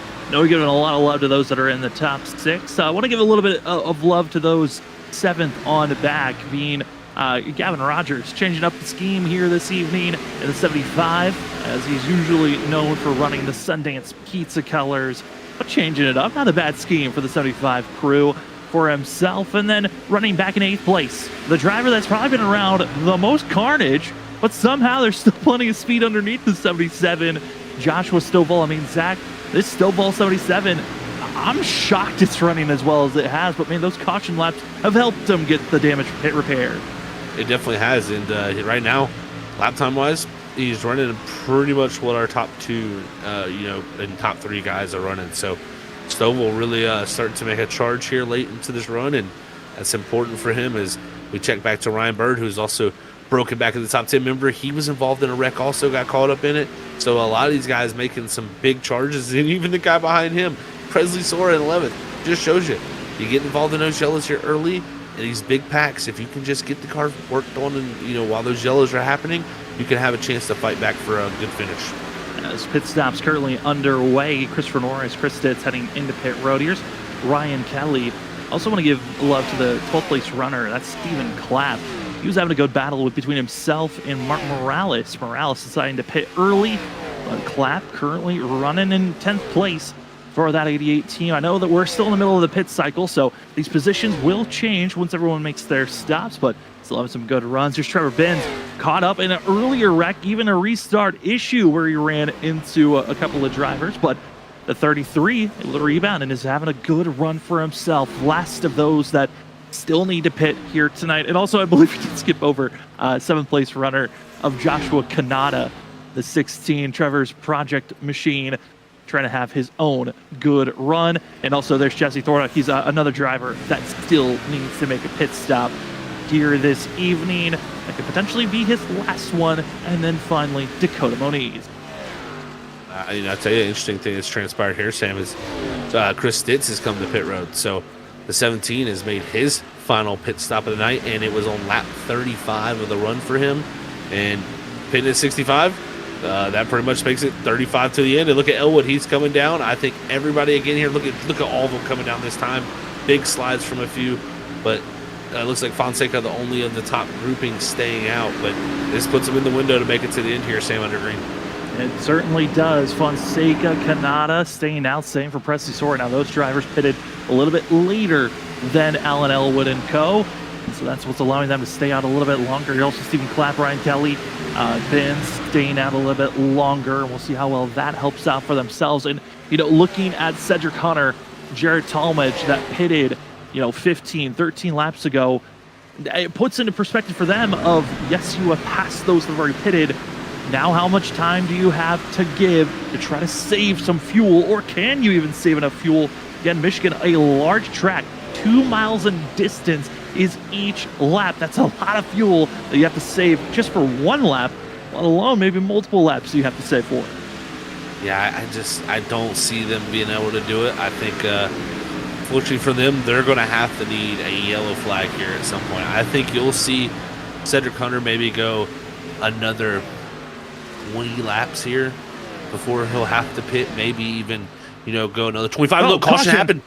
There it is. It's Ryan Bird going to get involved with the wreck, and that's contact between himself, and I believe that might be the 91, Martin Morales, that goes around with the contact, and that is a worst-case scenario for some of those drivers as it was a 3-wide pass gone wrong between those drivers that brought out this caution on lap 69. This one's not going to be the greatest look for Martin, unfortunately. The 91 here, I get what he's going for when we get the replay of this, but you know, Ryan Burns coming off the exit of pit road in the 49, the 91 was just trying to make the way around him, and he went all the way to the apron and kind of comes back across the track and just wrecks himself across the nose of the 49 on brand new tires. Who, you know, again, just I think a move that Martin thought he was going to get done, you know, and clear, but just wasn't able to, as I believe we're checking out here as they caught back up. As we are under our Premier Racing Setups yellow flag, getting ready to check out the Orchiding Tattoo Studios replay of the incident between Ryan Bird and Martin Morales, as they were going 3 wide down into the corner. Morales on fresher tires thought he was going to be able to make a pass, but was not able to go for it as he was going into the corner, moved up, making contact, and an unfortunate timing for the grouping as we were in the middle of that pit cycle. And this changes it up. It puts a lot of drivers now that have to take a wave around, which is going to hurt them on the fact that they're going to start the furthest at the end of the furthest end of the line. Excuse me. As here's a look at it, the pass that brought out the caution below the white line was Morales. Thought he was clear, was not. And once again, Richard Wolsifer using a little bit of luck to survive another attempt at a wreck. Definitely some luck on their side, and I'll tell you, Jared Talmadge, Cedric Hunter, and them, they're going to be filling the luck down. Now they're going to lose some track position, the guys who have pitted here, but they're going to be gaining on being able to make it to the end of this race. But yeah, second look there at it, and again, I think Martin thought, you know, he had so much speed that he was just going to clear the 49 easily, and unfortunately, he did not get even really close to clearing them there, and that was just a bad decision to come back up the track, and because the 49 was going to be past those guys in a matter of one corner. As it is certainly one of those moments that you question, but you hope one driver will pack out. Neither did, and the caution flag is out. Choose about to be underway. Do you want to go high? Do you want to go low? Do you want to take a position that maybe drivers don't want to be at? We've seen a lot of drivers just do the traditional, you go one way, I'll go the other, and a lot of back and forth on the zipper route. But tonight, we'll see if maybe on this restart, things change up. But here's your race report. If you're just joining us, we've had 7 cautions so far this evening. Quite a few lead changes overall tonight. It's been really cool to see these drivers up front with the way the draft is and the tires. You've been able to really attack for passing positions. But a lot of caution laps being ran that I know the league admins haven't been happy about, but that long green flag run, got some green flag pit stops, almost fully completed the cycle. And now it's time to see, Zach, how the field wants to react as we get ready to go back to green flag racing. Cool, yeah, it's re-rack 'em time, and after going through a green flag, a little bit of a sequence, that is definitely probably calm the nerves of everybody a little bit, that they know they can go green for a little bit. But I tell you, we've got now under the 30 to go. The aggression level is going to pick up. Everybody knows what's going to be happening here, so expect some big moves to be being made here. Oh, yeah, I think a lot of big moves. We also want to say thank you to some more sponsors. Larry Arts Production being the title sponsor. If you're looking for entertainment in the comedy variety, head on over to Larry Arts Production on social media and YouTube. If you're looking for stop motion, skits, vlogs, live streams, food reviews, or drink reviews, he's got it all covered. Head on over to Larry Arts Production to have a good laugh and enjoyable content today. We also want to say thank you to Blazing Fast TV for being your pole setter and grid sponsor. If you're looking for a chill, relaxing stream, head on over to Blazing Fast TV on Twitch to go see Dakota Moniz's point of view on track. Remember to follow and subscribe on YouTube and on Twitch. I also want to say thank you to SimSam for being the halfway sponsor, as well as for being the social media provider for Trinity. Head on over to SimSam on YouTube, Twitch, Instagram to go check out all the amazing content that SimSam has. We're back to Green Flag Racing for the Patrick Pierce Memorial 200 and Suicide Prevention Race. As the field heads down into turn number 1, it's Alan Elwood, Christopher Norris, and co. trying to find a good run off the exit turn number 2. And Zach, they look good for the lead position, but everywhere else, it's a little bit dangerous. That it does. This is wild stuff on restarts, and they are able to navigate for off of turn 2. But let's see as we head to 3 what they got. Christopher Norris into a top 3 position. He's going for on the inside of Chris Stitz, and I tell you what, Stitz is going to be a little disadvantaged. He pinned it earlier than a lot of these guys. A lot of old tires, some have freshies, and it is all go time as Aaron Kralik is faltering backwards. A little bit of a trouble for a driver further on back. That's going to be Mark Morales in the 91 as he goes for a little bit of a grass ride, but the rest of the field stays green as we race on. It's Alan Elwood, Christopher Norris, and how well do you want to really fight with the competition around you? As Presley Sora talked about the Sora brothers. Both, hard contact to the outside wall for Clapp. Clapp still trying to stay on the outside. Yellow flag is thrown. Blown engine for the 88. Also, that is Ryan Kelly with heavy nose damage for the 13.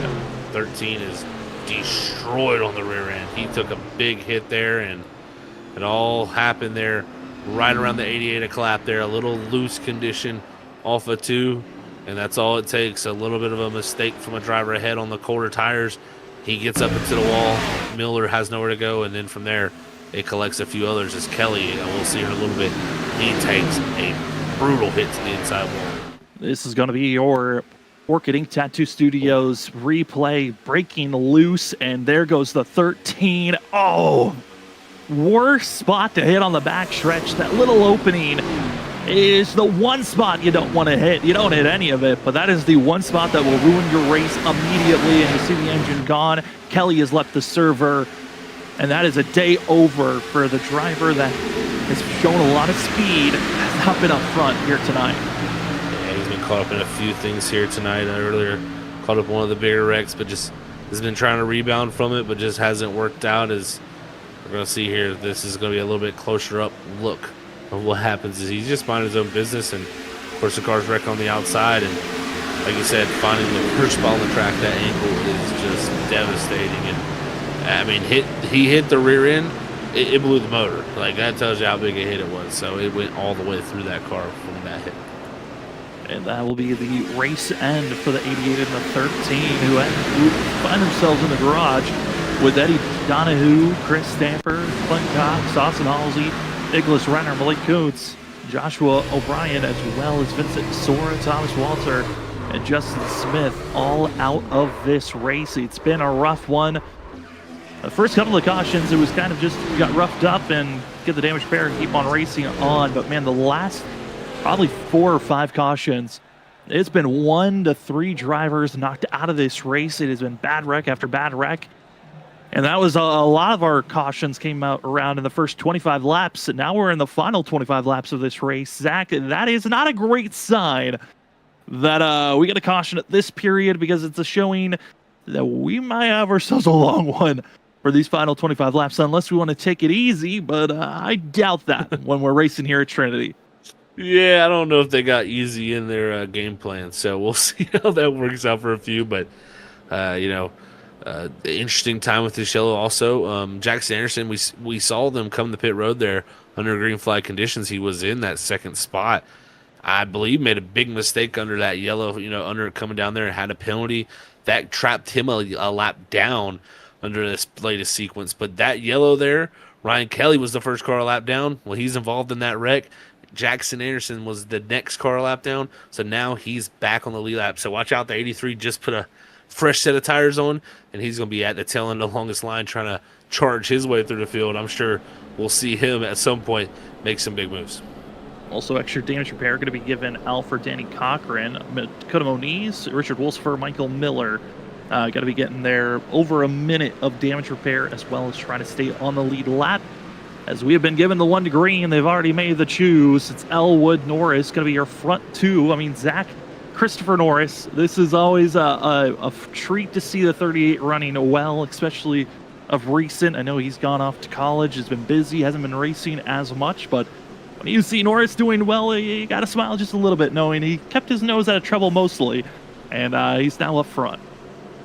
Definitely. So I gotta give him credit here. He's done a good job of keeping his nose clean and staying out of incidents, and that's what you got to do here to be up front. So Norris has got the speed, and let's see what he's got for the action here, because he's got about, I believe, about 3 laps older tires. Same with Stitz over the likes of Elwood and Thomas Green here, but still, I don't think tires are going to be that big a difference for him, so he's going to have a fighting chance for sure. A little bit of a wiggle back and forth for Elwood, Green, and Fonseca, trying to warm up those tires as much as possible. Get ready for this restart. As Clapp, Kelly, both out of this race, but we still have ourselves 23 drivers on the lead lap. We started this race off with 41 drivers. We're almost got half of the field still left on the lead lap. A couple of other drivers still trying to get their lap back. But pace car is off, and it's time for the Patrick Pierce, Memorial 200 for the Suicide Prevention Awareness Race to get back underway. Elwood, Norris, and the rest of the field back up to speed, and here we go as they roar down into turn number 1. Great start for Elwood. He's able to clear, but look at this. Stitz fighting with the 3 of Thomas Green, but it's going to be the 24 Fonseca on the left or on the right rear quarter panel of the 17. He's going to charge up here alongside him and fight for 4th. Ollie Fonseca trying to get these passes done. Christopher Norris trying to go for a big diving move. We've seen the diving move into the corners has worked out before. They're going to be 4 wide deeper in the field. But up front, it is all Norris trying to work the inner grooves, but he's not fully clear just yet, but keeping it side by side. A little bit of side draft, a little bit of contact for the lead position. Elwood, Norris better be careful as that 38 was trying for everything to get the lead position, but will not lead that lap. And another bearing move, but Elwood, no give up. He understands the lead is so important. He definitely does. Elwood knows he wants to keep it. He's been so impressive tonight, not only on these short runs and also getting the pole position, but that last long run. It proved if we go long here to the end, he is going to be a tough one to tumble with. We'll see if anybody has anything, but he had it dialed in on that last run.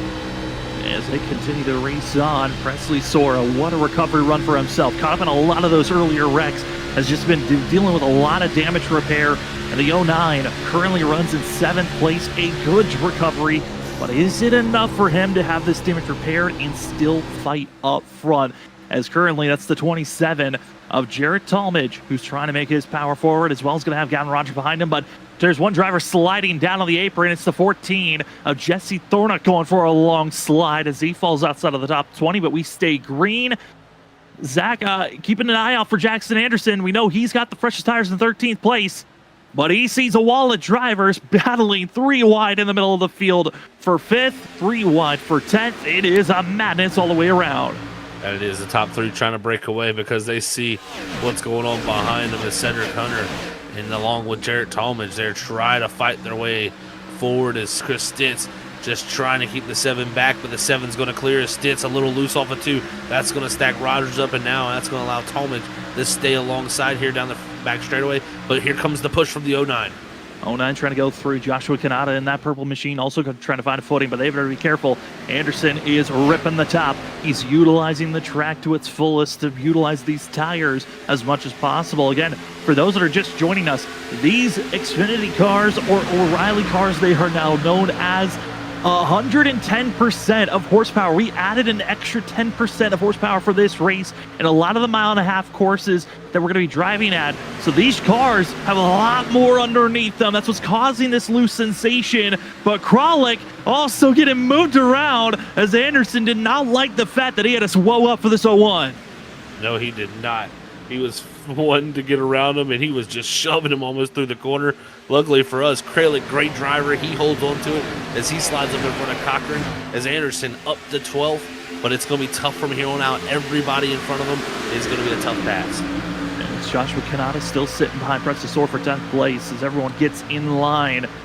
It's been a while since we've seen everyone just in a calm state as the 01 and the 44 now going to be side by side. Danny Cochran, who's at his moments of being pushed around. He wants to go forward as quickly as possible, but with the damage that the 44's been dealing with here tonight, it's been a rough go to crack into the top 10. But currently rides back in 14th. Once again, another chance to go to the inside. Go to Reed, Stovall. This is a pack of drivers. If we're going to see a caution, most likely will be from this group, just from the aggression level and just the way they say they've been magnets throughout tonight with where the wrecks have been. That's for sure. As you see Anderson there, he's going to dive up the inside of Ethan Smith. He's going to go up into 11th and now try to set his sights on the likes of Joshua Kanata here for a top 10, but loose condition for the 83 as he's sliding but farther back to Contact, Reckon. and it's Reed going to be on for a big slide, as well as seeing a few others. Caution flag yet to be thrown. Reed down on the apron. No caution, shockingly, as we continue to stay green. Reed did a good job of just keeping that thing from like almost fully ever going around. He got close to being 90 degrees around, but he just always kept it a little bit more straight than 90 degrees, and it kept the green out, and we stay racing here as now Thomas Green sets his sights on Christopher Norris. He wants to get up the second here to fight for the lead, but Norris a little loose off the exit of 2. He gathers it up. Gathers it up, and that's a chance for Thomas Green to just continue to stay sideways. Might be an advantage later on, but a little bit of an update on that Cody Reed incident. Contact between the 25 and the 77. That's what spun the 25 around. Still, shockingly, no caution thrown. As now Ollie Fonseca and a couple of others, here's going to be a replay of that incident real quick to just give a sense. Just coming off the corner, not fully clear, clips the 25.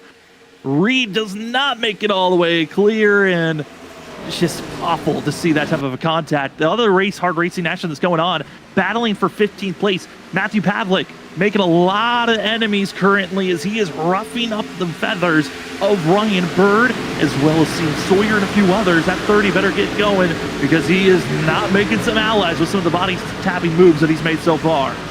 Definitely got to get away if you're going to do that stuff. Look at the 42 of Labertone really tight there as he followed Bird into the corner. Great job of him, though, by lifting and not getting up into the cars on the outside of him. And now Stovall, he'll try to go around the outside of the 77. But, man, it is mayhem back here in the middle of this group. We'll see if there's any other updates to that wreck moving on forward, because we got to go back to the top 10. There is Danny Cochran making some moves. The 44, Zach, last pit stop 11 laps ago, got some freshies, was in pit road for over a minute to get repairs done. He's now up to 9th place moving forward. Danny looked fast in qualifying. He's looking fast in the race right now for sure. He's got that car fully fixed up, I think, now also from the damage he's acquired over this event. And he's going to fight now Kanata for this top 8. But again, the farther you get along here, the more tough each and every one of these passes get. He's been impressive so far, but he's got a long way to go. Certainly has been impressive. Danny Cochran, one of those drivers that you kind of root for, hope for the best. It's been cool to see him evolve and grow throughout the years. He's 23rd in points, so he needs a good points day. And right now, running in 8th place, not a bad position currently. As you're seeing, also Presley Sora ducking down low, going to be forced into 3 wide with Kanata, Stitz, and Sora himself. And Presley in the 09, able to clear, and now going to be up to 9th position. Driving off in there, slide up in front of him, give those guys behind you the dirty air. Classic move we've seen pulled off here for majority of the night as Kanata tries to carry the momentum around the outside to fight back to Sora. But man, Cochran, after making that pass, is already on the likes of Gavin Rogers. And next thing you know, he'll be trying to pass Christopher Norris into the top 6. This 44 is on a mission right now. He's about 2/10 quicker than our leader. But I will say, Jarrett Talmadge, Cedric Hunter, Ollie Fonseca, both all three showing similar pace. And you catch up and run down that driver if possible. But also, I kind of want to go back and watch the passing action. Ryan Bird trying to, as Danny Cochran and Christopher Norris make it a little bit. There's a couple of battles that are really getting dangerous. Bird able to make the clearance on Pavlik. They almost made contact with one another multiple times. We go back to Cochran's battle because him and Norris, history between the 38 and the 44 on multiple different leagues, especially on Monday nights. As Norris is loose, he's coming down, oh, steady. Danny Cochran gets the tap, and the 44 that's been on a mission, he just can't go anywhere, and it's Presley Sora that takes advantage. Worst case scenario for the 44, he's at immense speed, but he just wasn't able to put himself in the right position. The 38 was loose, but right here the 38 might get loose and slide up in front of all of them. Oh, he's going to. And just like that, Norris is not going to allow this 44 to get by. Maybe it's the history, maybe it's the remembrance, but Christopher Norris is keeping the rivalry alive between himself and Danny Cochran. Cochran, another diving move, but has to back out of it. And Rogers rips the top because he's not being challenged. It allows the 75 to make the pass. It does. The 75 want to go around the outside, and that 38 is just really loose right now. He goes into the corner, gets really sideways, and if you're Danny Cochran, you got to go around the outside of him. You cannot let him slide up back up in front of you. If he does, he's going to slow down all your momentum. And look right here, Cochran loose. That's going to allow the 38 almost to get there, but he gets to the quarter panel. And now I think Cochran in the position to make the pass. And it's now bringing in a full group of drivers. Again, this is 6 on back. Our front 5 are in a single file line. So we'll keep our cameras up on this action. Will it be a caution? 10 laps to go. Everyone has a fresh set of tires underneath them if they need it. Chris Ditz with a big sliding move behind him, but Rogers, Cochran, I mean, everyone is losing the rear end off the exit of the corner. And there's that purple machine sucking down low. Joshua Kanata sends him into 3 wide. Oh, and he's looking a little tight here, making a little contact with Christopher Norris. He's going to get loose from that contact and gather back up, but we stay green as these guys continue to fight on, as Cochran has now cleared all of them. He's up to 6th. Looking back from Gavin Rogers in front to Danny Cochran. He's finally gotten clear, but all that hard racing, it's costed on his tires. And now he has to see if he even has enough underneath him to catch up to our top 5 that are all utilizing the draft to stay close with one another. It's about a 2-second difference between Cochran to 5th place runner of Jarrett Talmadge. And Cochran's trying to snake, trying to break the draft in any way possible. But at this 44, he is going to have to absolutely haul and pull this whole group with them if they're going to catch up to that leader of Alan Elwood. I tell you what, I think he's a little loose though now. I think he's used up maybe what he had, because right now it's going to be the likes of Sora almost getting the push from the likes of Rogers to the back bumper. But man, that was a great job by Presley Sora. Heads up move to drive back to the inside, because that would have been contact between the 44 and the 06. I mean, you don't want to race like that with your teammate. Danny Cochran, also Presley Sora teammates, part of Cochran Sora Racing. I mean, you're not expecting teammates to put the block on, but with going to be 7 ourselves, coming down to 7 laps to go here tonight, I mean, every position matters for both the 09 and the 44. It does, man. This is some great racing going on from all these guys. Like you said, points are huge for that grouping of drivers right here. It could be a major gain for them for sure, especially with a lot of drivers taken out of this race here, because it's been a turbulent night here in Michigan. Big upsets and big swings of the points will be coming. As this grouping still trying to find their footing, Presley Sora, Gavin Rogers still close to one another. Norris is faltering back now outside of the top 10. At one moment was challenging for the lead position, but not the case here tonight. A bizarre one overall of how this race started out, the names that were taken out of this race. But now it's down to Alan Elwood, Thomas Green, Holly Fonseca, Cedric Hunter, Jarrett Talmadge, your top 5, all within a second and a half of each other. The draft keeping each other close enough that each driver can just at some moment mount forward.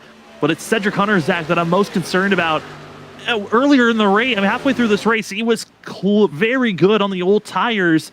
But right now, he is losing time, and he is faltering back and in trouble currently.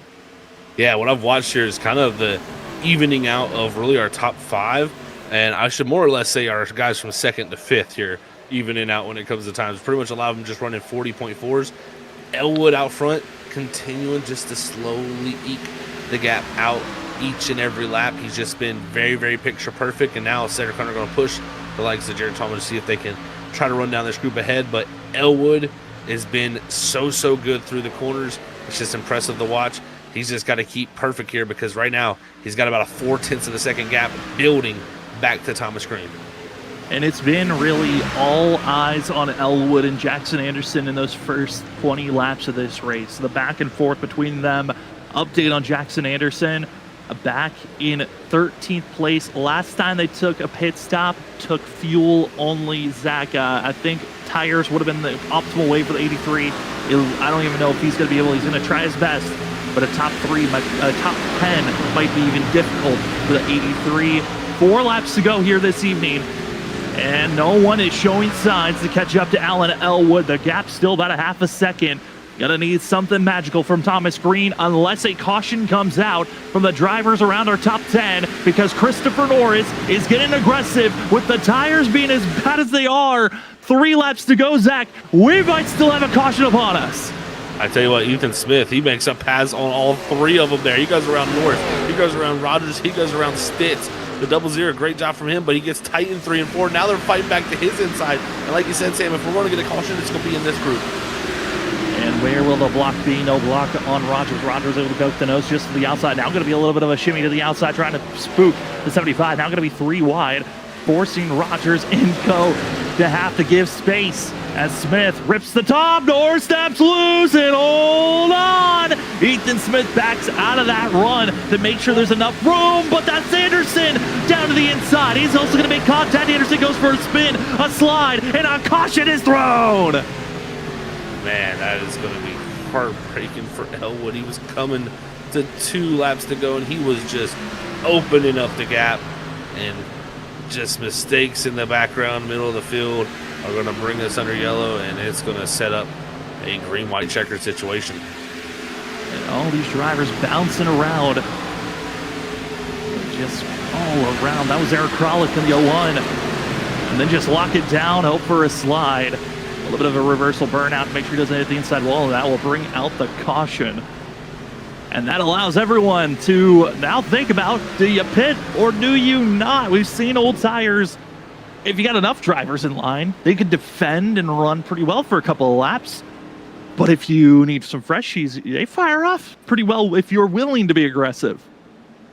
Yeah, definitely a decision to be made for sure here, Sam. I'm very interested to see what they do. If you come down, there is no more than 2 tires going on this race car, though. You cannot afford to make a 4 tires pit stop. You're not going to make up the gap. And I would say if you're going to make this 2 tire stop, you better be fuel only. And look at Jarrett Talmadge. He's taking the risk. He stays out while the rest of the field looks to come in. But we got 1, 2 more cars. So it looks like 3 cars will stay out, maybe 4. Over the radio, a couple of drivers were given the fake call. They were coming to pit road. Jackson Anderson leaving the session. He will not finish out this race. Everyone else, do you stay out or do you pit? Danny Cochran slides through his box. No, for the 44. That is going to cost them multiple positions now. Oh, he's taking 4. Cedric Hunter, Presley Sawyer, they're going to take 2. And Elwood going to come out on 4 tires now. My question is, Sam, if I'm one of the drivers that take 2 there, you got to be looking to probably take no fuel for the balance shift of the car, because we've seen cold tires have been an issue all night. And when you put 2 tires on, it usually causes the car to over-rotate itself. I'm very interested to see if they put fuel in those cars. If not, but we won't know unless we talk to them. Richard Wolfsfer also decided to take 2 tires back in 14th position. He didn't gain as many spots as maybe he was hoping. And now the question is, where do you want to choose? That's the next option, because Jarrett is going to make the first decision on where he wants to go. Everyone else behind him, I think for Presley Sora, he's got the most difficult call. Do you follow Jarrett or do you follow Cedric? I mean, I'm assuming you're going to be following wherever Jarrett goes if you're Presley, but if you're Cedric Hunter, is it even worth going the opposite route? You might lose a spot if you don't follow where the 27 is. This is a hard decision because, I thought there was going to be a few cars in between them. There's not. Those other cars that stayed out were lappers. Talmadge is a sitting duck here. And look at this. Talmadge goes high. Hunter to the low side. I like the call to go low there for Hunter. If anything, if he can get a good enough start to stay alongside with Presley Sora, he should be able to drive up to him in the center of the corner. Allen followed on the outside. He did not go down with Cedric Hunter. Allen is going to be following Talmadge, Sora, and he will not be the second car in line. I don't know about this call, but I think the mentality has to be, I'm going to have 4 fresh tires. I bounce it to the outside on more space to try to make a pass. Oh, I think being second car, though, in line, you could have tried to attempt to pass. You could have gone down, forced it 3 wide early. Instead, you have to wait for the corner to make the pass.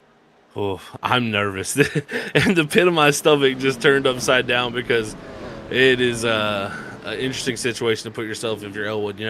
I think I agree with what you're saying, Sam, that he's thinking the bounce to the outside maneuver might be his only opportunity. But we'll see. I don't know if you could have given up being on that second row versus the third one. Welcome, ladies and gentlemen, to Trinity Racing League, presented by Larry Arts Production. Welcome to overtime. We've got 1 of 3 attempts if needed under this first attempt. It is going to be 2 laps, green, white, checkered. If we get a caution, under this first lap, we head into attempt number 2. But if we take the white flag, this race is official, and it's all about who crosses the line first. It's been a pleasure to give you the call. Over 100 laps, and it's time for the Patrick Pierce Memorial 200 to get back underway. Overtime attempt number 1. It's the old tires of Talmadge. Can he hold off the field as it's Cedric Hunter, Sora, and then many of others thinking about 3 wide, 4 wide, squeezing in contact. Presley Sora looks good. Allen trying to go to the outside. Nowhere to go. They're wrecking behind, and it's Ollie Fonseca with the nose ahead. And I think Talmadge wants to be ahead. It's Talmadge by the nose. And wreck happening, and it's unfortunately the driver we were hoping for a good run, Matthew Pavlik, the driver that makes a hard contact to the outside wall. Yeah, tough for Pavlik there. This is, again, re-rack him, reset him.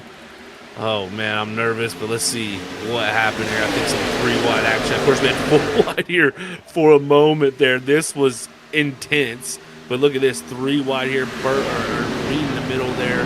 This is Pavlik up top. Oh, just loose. Yep, that's that cold tire, Sam. Oh, Mark Labertone coming in late, and that's the blown engine for the 42 as well. So it's 2 drivers now going to be out of this race. And we are heading to overtime attempt number 2.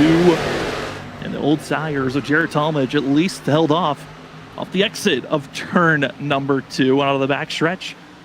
But Matthew Pavlik, I know this was not the way that he wanted his race to end off here this evening, a night that he was kind of racing for a little bit more than just himself. As tonight's race again, the Patrick Pierce Memorial 200, suicide prevention, and a race against suicide. If you know someone that is dealing with mental health and suicidal thoughts, we really do recommend you to go out there, talk to that person that you know that's struggling. It is always helpful to have someone to listen to. And if you would like to give them even more help, remember to tell that person to look up the Suicide Crisis Hotline, as they can help you at any time, any place. Call, text 988. They will be there for you. Remember, you are not alone.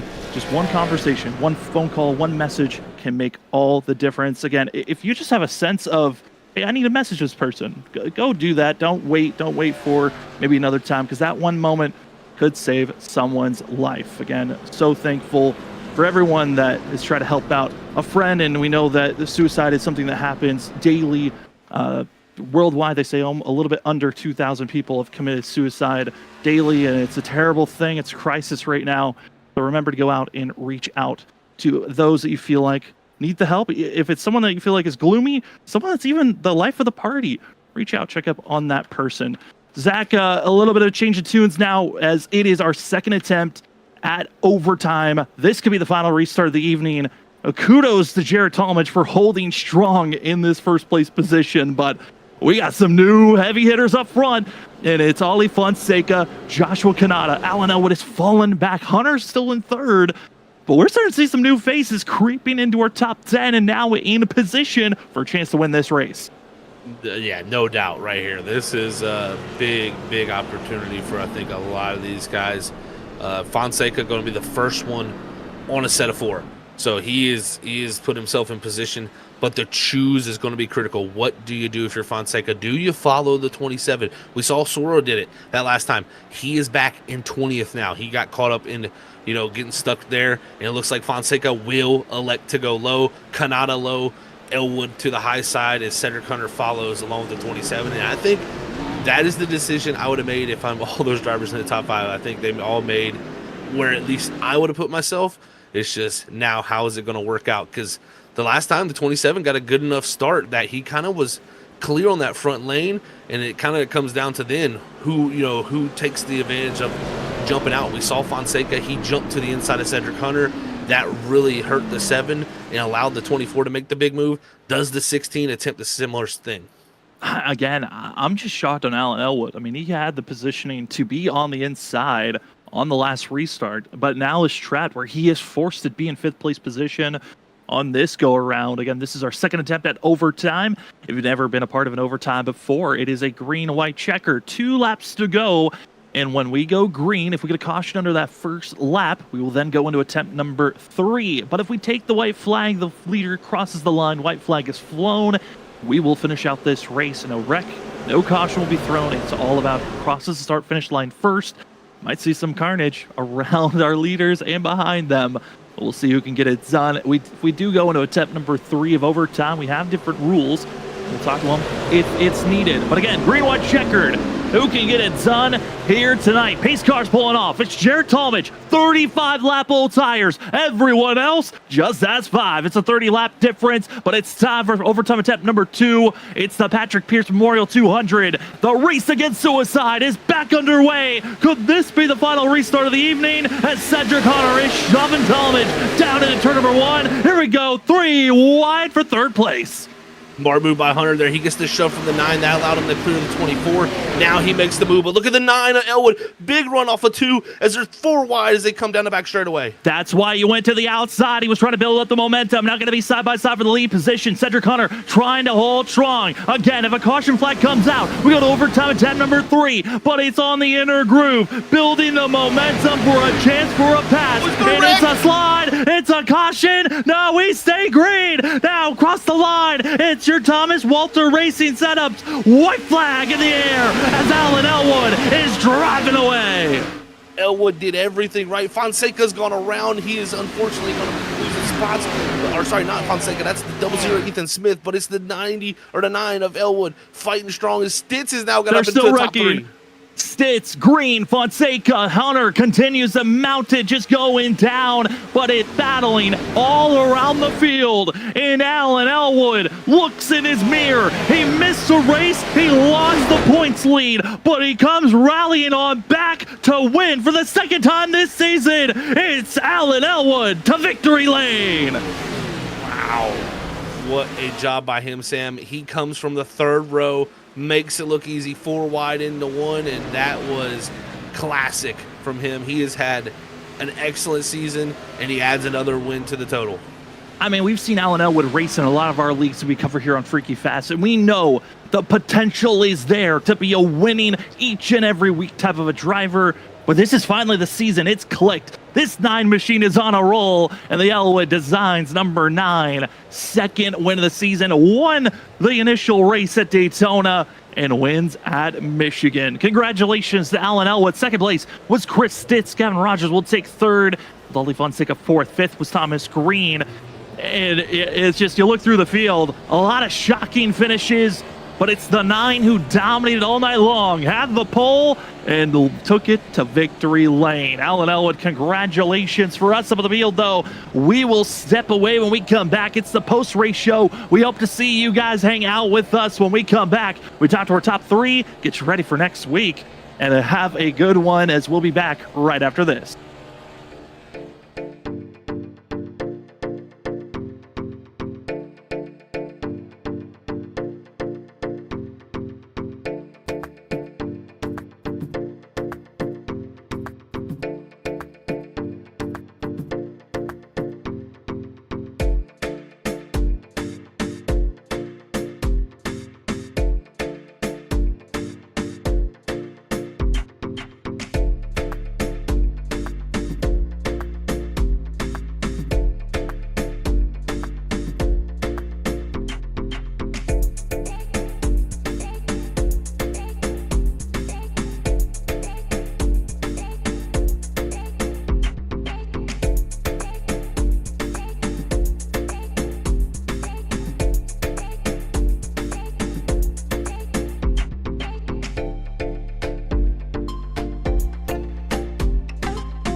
Welcome back, ladies and gentlemen, to Freaky Fast Broadcasting for the post-race show of the Trinity Racing League, presented by Larry Arts Production. We find ourselves heading down to Victory Lane for the Patrick Pierce Memorial 200 Race Against Suicide race winner. It's Alan Elwood in the 9 machine, who's just been on a tear. The team as a whole has been doing a great job, but here tonight, it's the 9 grabbing his second win of the season. Alan, it's Sam and Zach up in the booth. Man, you have been crushing it, but tonight was probably the most dominant you've looked all season long. How are you feeling after winning here at Michigan? I'm whipped. Physically and mentally. I was so mad that caution came out at the end, as you could probably imagine. I kept saying, like, just give me the white flag. The way the race has been going with the cautions, I was like, just give me the white flag, and then we can, be good from there. And naturally, typical in NASCAR fashion, it comes out with like 3 to go, 2 to go, whatever it was. So I was super upset. I'm like, are we really doing this right now? And so I was second guessing myself. Like, I think we ran enough tires. I just got to pit. And I'm glad that as many people pitted as they did. Made me feel better about my decision. But then I made the wrong choice on the first green, white checkered, picking on the outside, and just didn't really have anywhere to go. Sorry to the 09. I gave him a little bit of a bumper there. I was just trying to get through with fresh tires, and it seemed like there was a hole, and then there wasn't a hole, and then there was a hole somewhere else, and then a hole closed up. So it was like I couldn't really figure out where to go. Thankfully, that second caution came out, and I told myself I'm not losing this race. I'm going to, well, either it's checkers or wreckers. I'm either winning the race or I'm wrecking. And I just stuck it to the outside. I did not lift in turn 1 and 2. I just held it to the outside and wheeled it and got that big run, and then I made kind of a jerk move crossing over, but as soon as it said clear, I went left, and I think I had like a paper's width of space there to get through, and I had to send it. So I told myself I'm going to make this work, and as fate would have it, it turned out that way. So super happy. Yeah, awesome job, Alan, man. That was well deserved. Like you said, kind of got almost stolen away from you there as you're coming to the end of this race, man. But, I want to hit like the middle portion of the race before we went to that green flag sequence. The long run speed was immense there, man. Take us through that, because you were running, a line that normally don't really see here at Michigan, especially there in 1 and 2, all the way against that yellow line. Just really, really carrying a ton of great speed down the straightaways. Take us through it, because, man, you had that thing hooked up. Yeah, I give some credit to my teammate Clayton, who wasn't here tonight. In a previous league, he actually beat us all on kind of the same deal. So we kind of got some tips from him on ways to drive this place just by watching him and seeing what he was doing. And it took me a while to get confident to go down there. Because, as you guys were saying, nobody really runs down there. It's not a place that you want to run really any time on the service that I've been on in Michigan. You don't want to run down by the line. But I was kind of left with no choice, because we were really hard battling. There was like 5 or 6 of us, really fun racing, but I was kind of like, I don't really know what to do here. I'm burning up the right front, the right rear, and dirty air. I got to try to find somewhere else that no one else is going, and it was like, no one's at the bottom, and I'm just going to change my brake bias a little bit, kind of adjust the way that I was entering the corner, and the car just came to life. I was able to hook down there and get the car woed up and save some tire, and that exit speed, even though I was down low, was tremendous with that right rear doing as well as it was. So pulled out that gap, and then I kind of thought maybe I was in a little bit of a pickle with that one caution that came out, but everybody pitted, so that helped a lot. But yeah, just trying to find different ways. These NASCARs anymore, any series, there's so much dirty air. You got to find somewhere to race that nobody isn't, and try to find something that's fast, and luckily that worked out. Well, I know the counter, Alan, for this dirty air problem was to add the extra horsepower, the 10% extra horsepower for these vehicles at Auto Club Michigan, and then all the 1.5 miles that we go to. We have a 1.5 miles next week at Las Vegas. How do you feel that this extra power might influence that race, or how do you feel like it was influencing tonight, if you felt like there was any? I think it'll help a little bit. Typically at Vegas, depending on the weather, it's kind of a one groove track. But I think with this extra horsepower, you'll see some people be able to spread out and move around and try some different things. I think it'll make for an exciting race from what I've tested with it with the guys here when we've done some testing. So I'm really looking forward to it. I loved it tonight. Loved it Auto Club. I mean, these cars, speed is just that's what we all do this for, is the speed of the cars and going fast and up in the horsepower. I'm all for it. I wish we could have more. But yeah, it just makes for fun racing, and I think next week will be the same. Certainly was a joy for us to watch. Alan, congratulations on the win here tonight. And before we let you go, the floor is yours for any other shout-outs. Yeah, first off, just want to acknowledge the sponsor for tonight and the suicide awareness. Really appreciate everybody that's involved with that, and spreading that awareness. And as we've all said in different platforms, I mean, if you're going through something, there's always somebody to talk to. So feel free to open up to anybody. There's always somebody out there willing to talk. So definitely do that. And of course, my teammates at EDE, Clayton, and then the guys that joined with us, Clayton, or the other guys. I'm drawing a blank right now. So many thoughts. Just a collective team effort. Clinton, everybody. Appreciate everybody that makes it go for this team. SimRap, Red Oak Racing Development, Coast Oil. You guys up here in the booth, everybody on track, had a lot of fun. Appreciate everybody being fast and so far, at least to me, respectful. Had a blast racing everybody, and I hope it continues. Well, thank you, Alan, for giving us such a great show, and I can let you know you are officially back on top in points with this win. Congratulations, and good luck next week at Las Vegas. Thank you, guys. As that will be the 9 machine of Alan Elwood. We bounced from the winner to second place, who honestly had his own survival game there at the end. We've got the 17 of Chris Stitz with us, and Chris, certainly an eventful night for yourself. You were in the middle of a lot of that chaos here this evening, but you come away second at the end of the night. Man, how are you feeling after your performance this tonight? I can't lie. I probably don't deserve that a second place. I could not get the tires figured out, but I'll take it any day. I needed a good finish this season. It's been tough. Definitely a great ending there for you, Stitz. I mean, take us through that, the final restart there, because it was wild. I mean, we saw almost 4 or 5 wide at some points in those last few restarts. How did you end up actually coming out there second? Because I think you restarted around that 4th row. Yeah, so I started 4th on the outside, and I actually didn't want to be on the outside. I wanted to be bottom because I saw Jarrett was on old tires, and then Cedric was right behind him, but both of them are my teammates, so I figured they were gonna, keep it clean and get off the corner. So I took a shot going on the outside, and my biggest hope was that whoever was on my inside, I don't remember who it was, I can just get ahead of them going into 1 and 2 and get low, and that's exactly what I was able to do. So I was able to get around Jarrett when he got slow off the corner, and going into 3 and 4, I was able to just rip top, and they were making contact on the bottom, and I just kept going and didn't look back. You certainly did not look back, Chris. This is going to be your first top 5 of the season. I know it's been a rough one, but you're coming out of tonight 11th in points. What are you hoping for these upcoming races ahead of us, as we've got Las Vegas, Richmond, and Chicagoland? We're kind of going back to the traditional tracks instead of the way that it was those first 4. I'm feeling a lot better about it.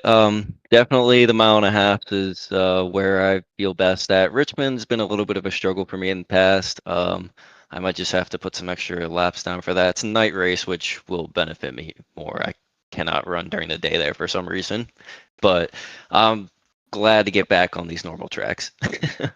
Well, we can't wait to see how you perform in these upcoming circuits. But Chris, it's been fun to see you run in here tonight, and congratulations on second. Before we let you go, though, the floor is now yours for any other shout-outs.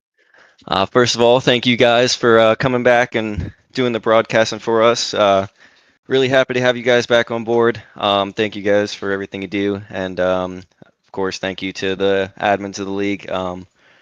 They got us running for our 3rd season now, and it's better than it's ever been tonight. I know it was a little rough in the beginning, but you can see once it we get it out of our system, we can get it going pretty good. And I'd like to thank my teammates. It's actually been a blast racing with all of them, and I look forward to just what the season has in for us. We can't wait to see how you perform these upcoming weeks, Chris. Congratulations with second, and good luck next week. Thank you, guys. Have a good one. You too. As we move from second place, we go down to 3rd and talk to the 75 team that was watching the action, a part of the action, but at the end of the day, we got to see the 75 come away with the top 3. Gavin, I mean, at one moment, I thought you were about to get wrecked because you were caught up in all of the chaos with 15 to go. Well, you come away third after all the overtime attempts. How are you feeling with a third place finish with all that chaos? Yeah, I'm feeling pretty good. Feeling a little lucky, as much as I hate to say it. I've been struggling in these cars quite a bit, and to really get a P3 out of this after how much of a fight it was tonight is definitely a relief, and feels good, especially for the points, to get myself hopefully up in that chase here soon. I don't know where I'll be standing after this. Hopefully close. But yeah, it was just a lot of fight in there. That whole race, especially at the beginning, all the cautions. I was barely able to get through a few of the wrecks, a couple little bumper taps here and there, but nothing major enough to hurt the car, thankfully. And yeah, man, that last restart was crazy. I was really kind of stuck in that 7th to 10th area throughout what pretty much felt the whole race. And I was hoping to just get a top 10 by the end there. I was kind of lucky to get the cautions there at the end because I was dropping back like a rock quite a bit. And I was probably, I think, going to finish around 11th, 12th if it stayed green. But yeah, just crazy. I was able to get through all that. Lots of wrecks there, and kind of a cool finish for P3 at the end across the line there. I know Ollie and Thomas had their little run in there. That was entertaining to watch on my end. Probably not for them, but yeah, I'll take P3 for sure. Definitely an entertaining finish there, Gavin. I'm sure you got to watch, man. Congrats on that P3, of course. But yeah, man, you kind of hit on, just still learning a little bit in this car, kind of getting used to it. What do you think is the number one thing that you got to get better at in this car, and just to be able to, improve that much more to be up, competing where we know you can be in the victory lane? Yeah, I feel it's a mix of a few different things here and there. Just kind of need to build up on a lot of everything, to be honest. I know I'm not too far off. It's just little nitpicky things, mainly just long run saving tires, but I feel like on the short runs I could be a little bit more aggressive, push the tires a little bit further to get past a few guys, or at least to stay ahead of guys. I feel like I've been letting a lot of guys go by me, and just especially tonight I kept on putting myself in a bad spot and just getting trained by a lot of guys. Especially just sitting on the bottom. I know Alan was able to run the bottom somehow. He was able to make it pretty quick. I could not do that whatsoever. My best friend was the outside most of the restarts, which unfortunately kind of kills your tires. But yeah, just need to work on just keeping the tires cool. Hopefully, I just need to put some laps, just put some effort into really figure out how to take care of these cars. I know they're different at a lot of tracks. Sometimes it's tight, sometimes it's loose. I know most of the mile and a halves and bigger tracks this season are probably going to be a little bit more on the loose end, with the little bit of horsepower increase. So just have to kind of adapt to that, and yeah, just have to see how we pan out at the end here. Well, I know you were curious about where your points line up. You're currently tied 17th in points with Presley Sora. So just outside of the cut line, with the upcoming races being Las Vegas, Richmond, Chicagoland. How does that make you feel knowing you're just outside of the cut line and we got a lot more of traditional tracks ahead of us? Yeah, it feels good. Like I said, just need to put laps in so I can be in a little bit more of a comfortable position up in the front, to not get caught up in a lot of the stuff that's been happening these last few weeks. And hopefully, we can be a championship contender. I know it's quite a bit of ways away, but it's never over till it's over. Well, Gavin, congratulations on third place here tonight. And before we let you go, the floor is now yours for any other shout outs. Yeah, first of all, just want to shout out all the admins and everybody a part of Trinity. It's always fun racing with these guys, and I know WSSR isn't a thing anymore. This is kind of the little next best thing. And it's fun to race some of the same guys that are a part of that league, and a lot of different guys that are also pretty cool people to hang out with every week. Want to shout out Cartletics, Sundance Pizza, Next Level Karting, all the supporters from them, and obviously you guys, last but not least, for just doing a great broadcast for not just this league, but doing some broadcasting for BRB in my league. It's definitely a fun broadcast to watch all the time, and we appreciate you guys for everything you do. Well, thank you for giving us a show to call. Gavin, congratulations on third, and good luck next week at Las Vegas. Appreciate it, boys. As that will finish up our interviews here this evening. A lot of different drivers bouncing around, a lot of drivers getting their best finishes of the season. Gavin Rogers also one of those. grabbing his first top 5 and top 10 of the season. Kind of wild to even see that stat line pop up. But as we take a look at our unofficial results, I mean, you're going to see a lot of drivers from about second on back that maybe felt like they didn't deserve it. Others might feel like they deserved where they finished. But at the end of the day, it's Alan Elwood grabbing his second win of the season. Chris Stitz taking second. Third goes to Gavin Rogers. But then in fourth, it's Ollie Fonseca, Thomas Green having a brawl against themselves. But it was Ollie that took ultimately that fourth place position. Christopher Norris will take sixth, with Joshua Kanata 7th. 8th is Richard Wolfsfer. 9th goes to Larry Yingling. And finishing out our top 10, Presley Sora. He's happy to get that finish. I know Richard and Presley, they're just happy to make it to the end of the day. And they get a top 10 and they're rewarded with that. For sure. I know Presley there was way out the top 10 there before that. But giving a shout out to some of these guys outside the top 10, but inside his top 20. Of course, Joshua Sora there in 11th. That's huge. 13th for Dakota Moniz. Great run for him tonight. Jesse Thornock, he's going to be 16th. Martin Morales, he's going to come with the top 20 there in 19th. So great runs for those drivers in the top 20. But as you look down, Jarrett Talmadge at one point leading this race at the end there stays out. He's going to end up 21st, unfortunately, after it's all said and done. And many others caught up in a majority of the accidents that we've seen here that are laps down, Sam. Yeah, I mean, it was kind of a rough one overall for a lot of the field. But end of the day, it has still been a blast to see these guys. 41 drivers showing up.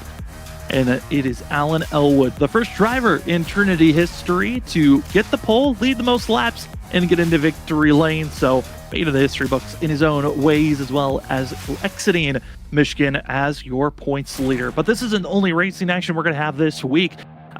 Tuesday, tomorrow, we are having our very first race, brand new league for us, but they're already in the middle of their season. Season 12 of the Great Lakes Racing Premier Series.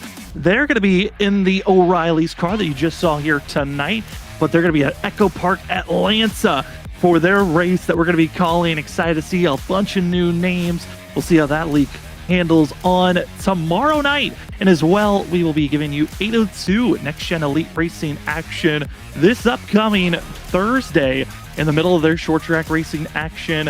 Do not want to miss Thursday night. But Zach, it's certainly a full week of racing that I'm excited to see how it goes down. No doubt, Sam. I can't wait to be involved with Tuesday night, tomorrow night. It's going to be really fun to see some different racing action and more Xfinity car, of course, action too. So that's great as always. And 802 later this week is always producing great stuff too. So we got some great leagues out there, and can't wait, of course, to fill in tomorrow night. So, man, it's going to be fun. Yeah, it certainly is a blast. Again, tonight was a special night, racing for a little bit more than just ourselves, as it was Suicidal Prevention Awareness Night, as it was honoring Patrick Pierce in his Memorial 200 was the sponsor of tonight's race. Again, if you or someone you know is struggling, remember to let them know about the Suicide Crisis line. You can call or text anytime at 988, or you can just talk to that person yourself. Remember, just one conversation can make a big difference. I know it is a hard conversation for some to have, but we appreciate having nights like this where we can honor those around us. But before we call it an evening and get ourselves out of here, Zach, any final thoughts from Michigan and getting ready for Las Vegas next week?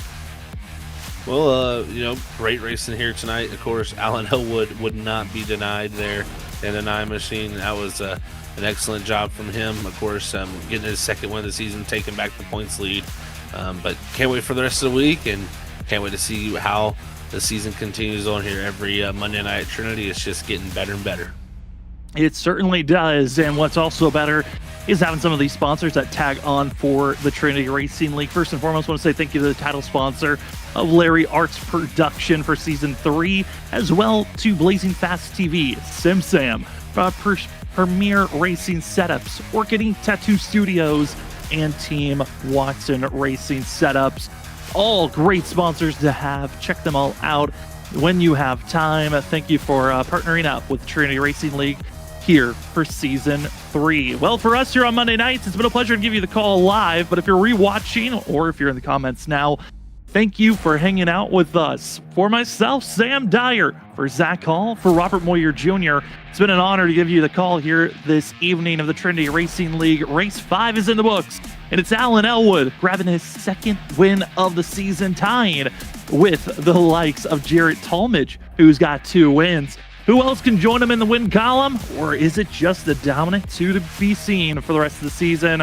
We'll have to see as we continue on, heading to Las Vegas next week, a track you don't want to miss. Monday nights at Las Vegas is notoriously known for the drama-filled action to happen.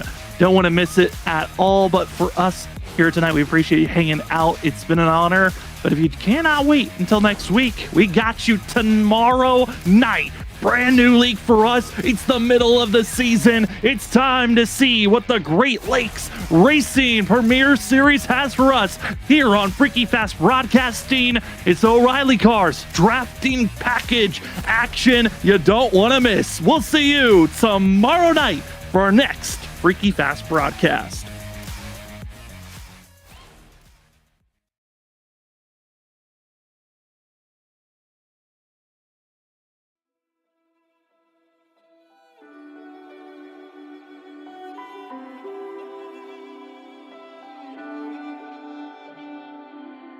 I was standing, staying still, never said what I feel, and every time I took the blame, carried all this quiet shame. Cause all the pressure in my chest, I've gotta fight to catch my breath, when every step still feels the same, trying not to break. Where do I go from here? Maybe I'll disappear. If I don't try, I'll never know. I'm waiting on you. Where do I go from here? There will be no more tears. Kill the doubt, feed the fire, hear the voice inside.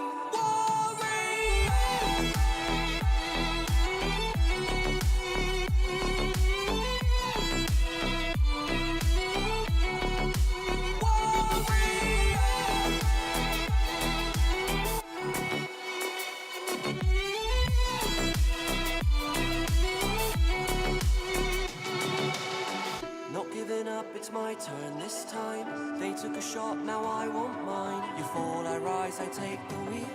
So this is how it feels. Where do I go from here? Maybe I'll disappear. If I don't try,